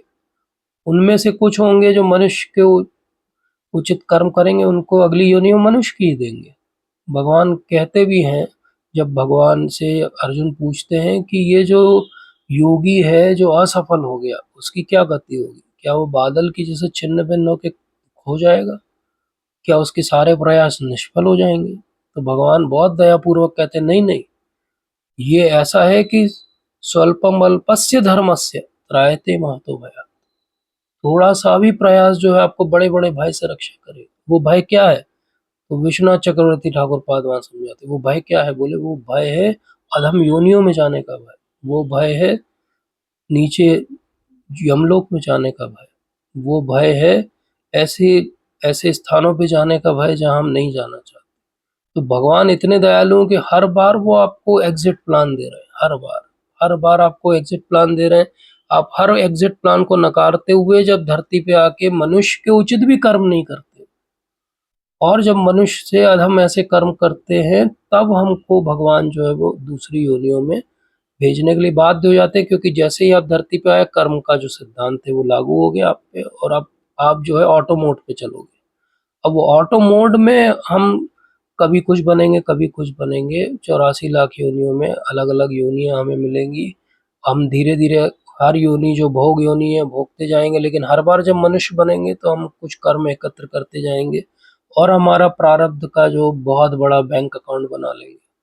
अब भगवान भी क्या करें, अब उस प्रारब्ध से थोड़ा सा निकालेंगे, बाहर देंगे, लेकिन हर किसी को हर जीवन में, चाहे उन्होंने 100% प्रारब्ध सब आपको दे दिया हो, तब भी भक्ति का एंगल आपके लिए खुला रखेंगे। ये भगवान की अगली कृपा है। तब भी वो हमेशा ये कहेंगे कि नहीं, आप अभी भी भक्ति करोगे तो मैं आपके सारे कुंडली इरेज कर दूंगा। आप किसी बड़े ज्योतिषी से मिलेंगे तो वो कहेंगे कि अगर आप भक्ति कर रहे हो तो कुंडली, बोले हम प्रिडिक्ट नहीं कर सकते आपके जीवन में क्या होगा, क्योंकि आप कुंडली से परे चले गए हो। तो इसलिए भगवान तो अब भी जब हम उनकी नहीं सुन रहे हैं, तब भी हमें सब कुछ दे रहे हैं, ऑक्सीजन दे रहे हैं, खाना पीना दे रहे हैं, हमारे परिजन दे रहे हैं, हमारी केयर दे रहे हैं। नहीं तो हमें बचपन में अगर कोई देखता नहीं तो हम वो बड़े हो पाते कि अपने पैरों पे खड़े भी नहीं हो पाते। मनुष्य का ही बच्चा ऐसा है जिसको शुरू से केयर लगती है, लेकिन भगवान वो सब व्यवस्था दे रहे हैं ताकि चलो इस बार शायद भक्ति करे, इस बार शायद मेरी तरफ मुड़े। तो भगवान की करुणा में कहीं कोई कमी नहीं है। ये कभी नहीं सोचना चाहिए कि ये विस्मृति क्या भगवान ने दी। हाँ, भगवान ने विस्मृति दी। भगवान ने किस रूप में विस्मृति दी? भगवान खुद ही कहते हैं 15 चैप्टर में, भगवान ने विस्मृति इस रूप में दी कि हाँ ठीक है, आप ये भूल जाओ कि पिछले जन्म में आप राजा थे या आप रंक थे, ताकि आप अब एज ए फ्रेश भक्ति चालू कर पाओ। भगवान की विस्मृति इसलिए नहीं है कि आप ये भूल जाओ कि आपने भक्ति की थी या नहीं की थी। नहीं, वो विस्मृति नहीं, वो तो आपको याद है, तभी तो हम भक्ति आगे बढ़ा पाए अपने जीवन में। तो विस्मृति केवल हमारे बुरे कर्मों की, पुराने हमारे जन्मों की विस्मृति कृपा है, वो भी भगवान की बहुत बड़ी।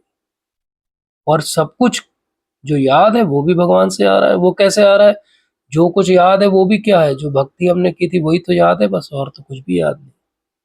तो इसलिए भगवान की कितनी बड़ी कृपा, भक्ति 100% याद और बाकी सब भूल गए। ताकि नहीं तो हम यहाँ अभी मान लीजिए कोई बॉम्बे के छोटे से फ्लैट में रहे और फिर उसे याद आए कि अरे मैं तो इजिप्ट का बहुत बड़ा राजा था, वो पिरामिड मैंने ही बनवाया था। तो that will be very difficult for him to live in that 1 BHK flat. So that is again a mercy of Lord.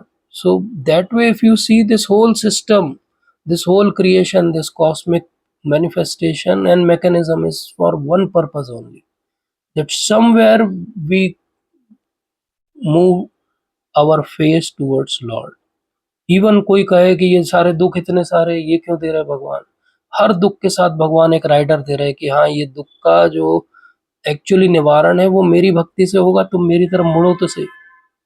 तो सारे दुख भी केवल भगवान इसलिए दे रहे हैं कि हम भक्ति करें, और सारी सुख सुविधा भी भगवान इसीलिए कह रहे हैं। इसीलिए कहते हैं कि श्रीमंत लोगों के घर में पैदा हुए, क्यों हुए? वो भी भगवान की कृपा है। तो दुख भी भगवान की कृपा है कि उससे भक्ति बढ़े हमारी। तो सुख सुविधा भी भगवान की कृपा है कि उस सुख सुविधा में रह के भक्ति कर पाए। उस डायरेक्शन और उस इंक्लिनेशन से जब हम संसार को देखते हैं तो हमें पता चलेगा कि कुछ भी हो जाए, भक्ति ही एक्चुअली पर्पस है पूरे इस क्रिएशन का, और किसी तरह हम भक्ति के लिए मुड़ जाएं, यही क्रिएशन है।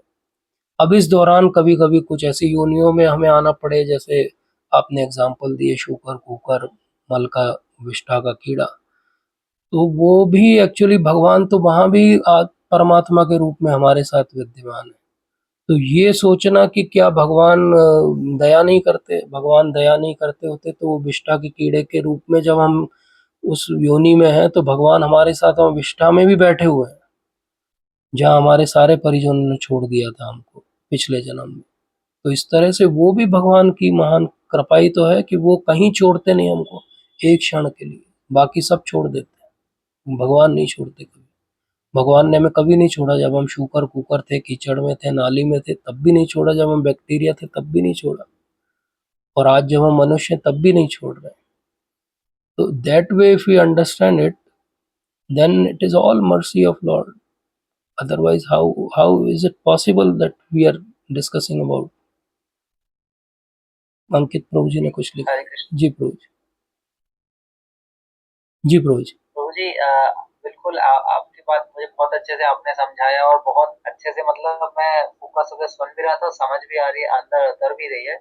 अब इसमें जो आपने एक बात बताई कि जो विस्मृति, मतलब जैसे हम भगवान से विमुख हो जाते हैं या अपनी अंतर मन की चेष्टा की वजह से भगवान से विमुख होते हैं, तो ऐसा ही मैं कुछ सेल्फ रियलाइजेशन भी शेयर कर रहा हूँ। जैसे हमने मतलब वो कई साल इस्कॉन में रहने के बाद भी प्रयास किया, फिर हमने गुरु की शरण भी ली, लेकिन कई बार ऐसा होता है, मैं सेल्फ रियलाइजेशन बता रहा हूँ, कि हम गुरु के सरेंडर करने के बावजूद भी हम कई बार सेल्फ कंट्रोलिंग मोड में चले जाते हैं। ऐसा मेरे साथ तो होता है कि मैं कई बार भूल जाता हूँ गुरु की गाइडलाइंस या गुरु की इम्पोर्टेंस।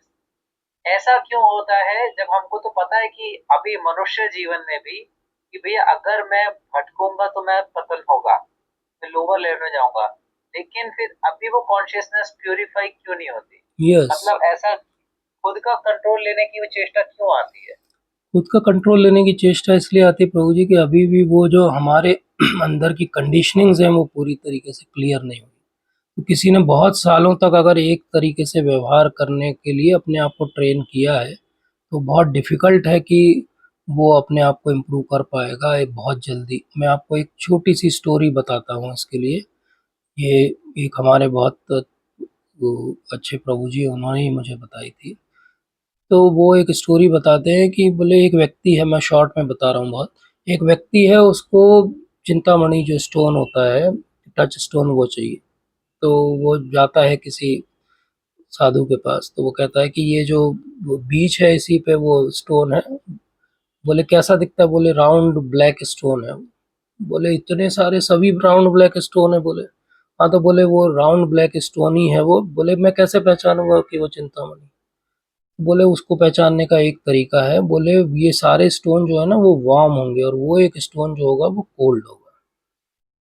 तो वो जुट जाता है। बोले बस ये मिल जाए तो मेरा जीवन धन्य हो जाएगा। तो वो एक एक स्टोन वो सोचता है कैसे अब मैं यहीं रख दूंगा तो मैं कैसे पहचानूंगा कि ये स्टोन मैंने चेक कर लिया था।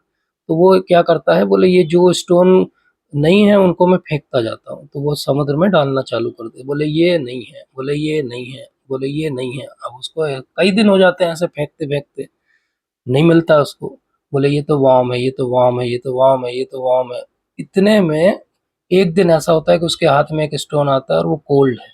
लेकिन वो क्या करता है, उसको क्योंकि उसकी रिफ्लेक्सेस हो गए थे तो वो उसको भी समुद्र में फेंक देता है। ये हमारी कंडीशनिंग है। तो वो इतने सुंदर तरीके से बताते हैं कि ये हमारी कंडीशनिंग है। बोले वो तो हमारे पास रखना था हमको, लेकिन वो भी हमने छोड़ दिया। वो हमारी पुरानी कंडीशनिंग कब जागृत होती है? कंडीशनिंग भगवत गीता में 2nd चैप्टर में ही भगवान ने समझा दिया था कि ध्यायतो विषयान पुंसा संगत से शुभ जायते संगात संग जायते कामा कामात क्रोधो भी जाते क्रोधाद भवति सम्मोह सम्मोहात स्मृति विभ्रम। स्मृति विभ्रम जब होता है बस, तो वो स्मृति विभ्रम जो है वही है हमारी कंडीशनिंग। जैसे ही स्मृति विभ्रम होता है वो सब जो महाराज से सुना है हमने वो सब जिसके लिए हमने हाथ जोड़ के सबके सामने सरेंडर किया है, वो सब हम भूल जाते हैं, स्मृति विभ्रम। लेकिन इसकी शुरुआत कहाँ से हुई थी? ध्यायतो विषयानुपुंसा। कंट्रोल ध्यायतो के लेवल पे होगा, न कि स्मृति विभ्रम के लेवल पे। तो इसलिए कंडीशनिंग हम सबकी बहुत डीप है, आपसे ज़्यादा मेरी है। मैं प्रवचन नहीं दे रहा हूँ, लेकिन मैं खुद भी, मैंने बहुत समय पहले, जैसे आपने रियलाइजेशन बताया, ऐसे मैं भी अपना एक शेयर करता हूँ कि मैंने बहुत, ये श्लोक तो बहुत बार सुना था, लेकिन एक दिन मुझे पता नहीं क्यों क्लिक कर गया ये श्लोक। और क्लिक ऐसे हुआ कि मुझे समझ में आया कि ध्यायतों के लेवल पे काम करना पड़ेगा, बाकी सब बात की बात।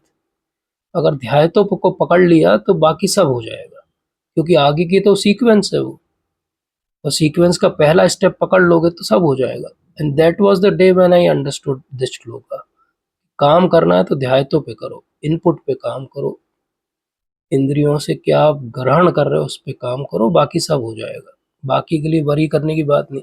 कई बार आता है प्रश्न की क्रोध बहुत आता है, बहुत मोह हो रहा है, बहुत लोभ हो रहा है, नहीं, कोई बात करने की जरूरत ही नहीं, ध्यायतों पे काम करो, ध्यायतों पे काम हो गया, सब हो जाएगा। तो this is my take on it. May be आपने बहुत अच्छे से समझाया। बस बहुत मतलब ये 10 मिनट तो लिए मैंने, लेकिन ये बहुत अच्छा लग रहा है मुझे, क्योंकि वो सेल्फ रियलाइजेशन एक्सप्रेस करके जो आपका आपके पास आप क्लास अटेंड करके ना ऐसा रियलाइज होता है कि वाकई में हम बहुत ज्यादा पतित हैं। हम वैसे अगर ओपनली घूमे तो लगता है हम तो बहुत बड़े प्रीचर बन गए हैं, बहुत बड़े मतलब बहुत कुछ आता है हमको, बहुत सनातन धर्मात्मा बन गए हैं। लेकिन क्लास में अटेंड करके समझ में आता है कि नहीं, हम वाकई में वो निम्न योनि के लिए आए हैं। ऐसे आपने जैसे ध्यायतो विषयान पुस्तक का बताया, कुछ दिन पहले मेरा भी एक रियलाइजेशन था। वो एक भगवान का श्लोक है कि ये अथामा प्रपद्यन्ते दासते भजनमे हम। तो मैं चैंटिंग करते करते व्हाट्सएप देख रहा था, सडनली मेरे दिमाग में आया कि अगर भगवान ने कभी चैंटिंग करते करते मुझे ऐसे देख के निपटा दिया तो मैं 84 के फेर में गया। तो उसी दिन से मैंने सोचा कि अब मैं कार्तिक का नियम रहता हूँ कि वो कार्तिक भर 16 माला एक बार मोबाइल नहीं देखूंगा। तो ऐसा ही बस मैं शेयर कर रहा था कि ऐसा भी होता है। यस यस प्रभु जी, होता है, सबके साथ होता है। We all are in same bus actually. बस ये है कि थैंक यू प्रभु, थैंक यू। तो हम आज का सत्र यहीं विराम देते हैं। आप सबका बहुत बहुत धन्यवाद। अजीत प्रभु जी आए हुए, अजीत प्रभु जी, हरे कृष्ण प्रभु जी। यस प्रभु जी। तो अब जो, हाँ, मैं एक मिनट एक बात बता दूं, फिर उसके बाद प्रभु जी से हम सुनेंगे। तो हम लोग ये जो सत्र ले रहे हैं, इस सत्र पे हम लोग कुछ काम कर रहे हैं। तो एक प्रोजेक्ट तो मैंने और अजीत प्रभु जी ने ले लिया है, वो हम थोड़े दिन बाद आपसे शेयर करेंगे कि हम कैसे उसको डेवलप कर रहे हैं। लेकिन एक प्रोजेक्ट और मेरे ध्यान में है, अगर आप में से कोई वॉलंटियर हो तो टेलीग्राम ग्रुप पे आप शेयर कर सकते हैं। Then we will share with you कि हम क्या कुछ डेवलप करना चाह रहे हैं इन सत्रों से जो हम गैदर कर रहे हैं, ताकि बाकी सबके लिए भी और सुलभता से वो उपलब्ध हो जाए। जी प्रभु जी। यही बोल रहा हूँ कि पूरे सेशन में मैं यही देख रहा था, मतलब सोच रहा था कि मेरी इतनी सारी फॉल्स डेजिग्नेशन है, और मैच में शर्ट पे सारे लोग ब्रांड लगे रहते हैं। ब्रांड एम्बेसडर, ऐसे ब्रांड एम्बेसडर, माया के ब्रांड एम्बेसडर। तो आइडेंटिटी क्राइसिस हो गया। नहीं, अभी हम अगले सत्र में आइडेंटिटी को ठीक वापस एस्टेब्लिश कर देंगे। एक हफ्ते थोड़ा क्राइसिस में रहिए। Yes, sometimes it is good to be in that zone, not always. प्रभु जी, एक प्रश्न ये भी था मेरा, बट उसका बहुत कुछ पोर्शन तो कंप्लीट हो गया आपके और प्रभु जी के जो चर्चा हुई उसमें। कि मेरा ये प्रश्न था कि भरत महाराज को, क्योंकि उनका जो स्मरण थी वो सारे बर्थ का बर्थ ट्रांसफर हो रहा था, तो उनको अपनी पिछले बर्थ की जो मिस्टेक्स थी वो रियलाइज क्यों नहीं हुई कि उन्होंने भक्तों का शरण नहीं किया और उन्होंने गुरु की शरण नहीं दी उस समय। Yes, बहुत अच्छा प्रश्न है प्रभु जी। जी प्रभु जी। बहुत अच्छा प्रश्न है प्रभु जी ये, और बेसिकली इसको हम अगले सत्र में डिटेल में डिस्कस करेंगे, जब हम Yes, उनकी Prabhuji. टीचिंग्स को डिस्कस करेंगे। तो मैंने वो पॉइंट एक जगह लिखा हुआ है, तो वी विल डिस्कस इट कि ऐसा क्यों हुआ कि अब जड़ भरत के रूप में वो कहीं भक्तों के समाज में नहीं चले गए, या वो यहाँ पे अलग से जड़वत क्यों रहे। तो वी विल डिस्कस दैट। वहाँ पे बहुत Yes, अच्छा Prabhuji. एक टेक होम मैसेज भी है, तो we will do that. Very nice. So, यही इंसाइट होना चाहिए प्रभु जी, this is what is great when you read it, thinking that from all dimensions we have to understand it, जिसको प्रभुपाद कहते हैं रीड माय बुक्स स्क्रूटिनाइजिंगली। तो यही वो दर्शाता है कि आप स्क्रूटिनाइजिंगली पढ़ रहे हो, तभी ये प्रश्न उठेगा, अन्यथा ये प्रश्न नहीं उठेगा। जैसे मैंने पिछली बार अंकित प्रभु जी ने जब प्रश्न किया था, तब भी मैंने ये बात शेयर की थी कि ये प्रश्न तभी उठेगा जब आप डीपली उस बात को समझ रहे हो। नहीं तो जो बात हमने फिर आज के सत्र में शुरू में ही उत्तर दिया कि ऐसा क्यों हुआ कि जड़ भरत के रूप में उन्होंने अपने रिलेटिव्स को नॉलेज नहीं दिया, उन्होंने अपने जो है वो बाकी जिनसे मिले वो डाकुओं से, उनको नॉलेज नहीं दिया। उन्होंने ऐसा क्या देखा महाराज रघुगुण में कि उनको नॉलेज दी। वो हमने शुरू में ही समझा कि वो अलग अलग जो है भाव में थे, और क्योंकि रघुगुण उस समय जब उनको प्रणाम करते हैं तो वो सत्वगुण में आ गए थे, इसलिए महाराज ने उनके साथ शेयर किया। तो इसी तरह ये वाला प्रश्न भी बहुत इम्पोर्टेंट है, ये हम अगले सत्र में डिटेल्स में डिस्कस करेंगे। ठीक है। yes, Prabhuji. Thank you, Prabhuji. Thank you प्रभु, थैंक यू। Hare Krishna. हरे कृष्ण। तो आप सबका बहुत बहुत धन्यवाद। वांछा कल्पतरुभ्यश्च कृपा सिंधुभ्येव च पतितानां पावनेभ्यो वैष्णवेभ्यो श्रील प्रभुपाद की जय, ग्रंथराज श्रीमद् भागवतम की जय। एक ये इस पे आया है कि प्रोजेक्ट क्या है। प्रोजेक्ट में आपको जो कुछ भी करना रहेगा वो ऑनलाइन है, you don't have to come physically. तो if you want to volunteer, you share with us in Telegram and we will share with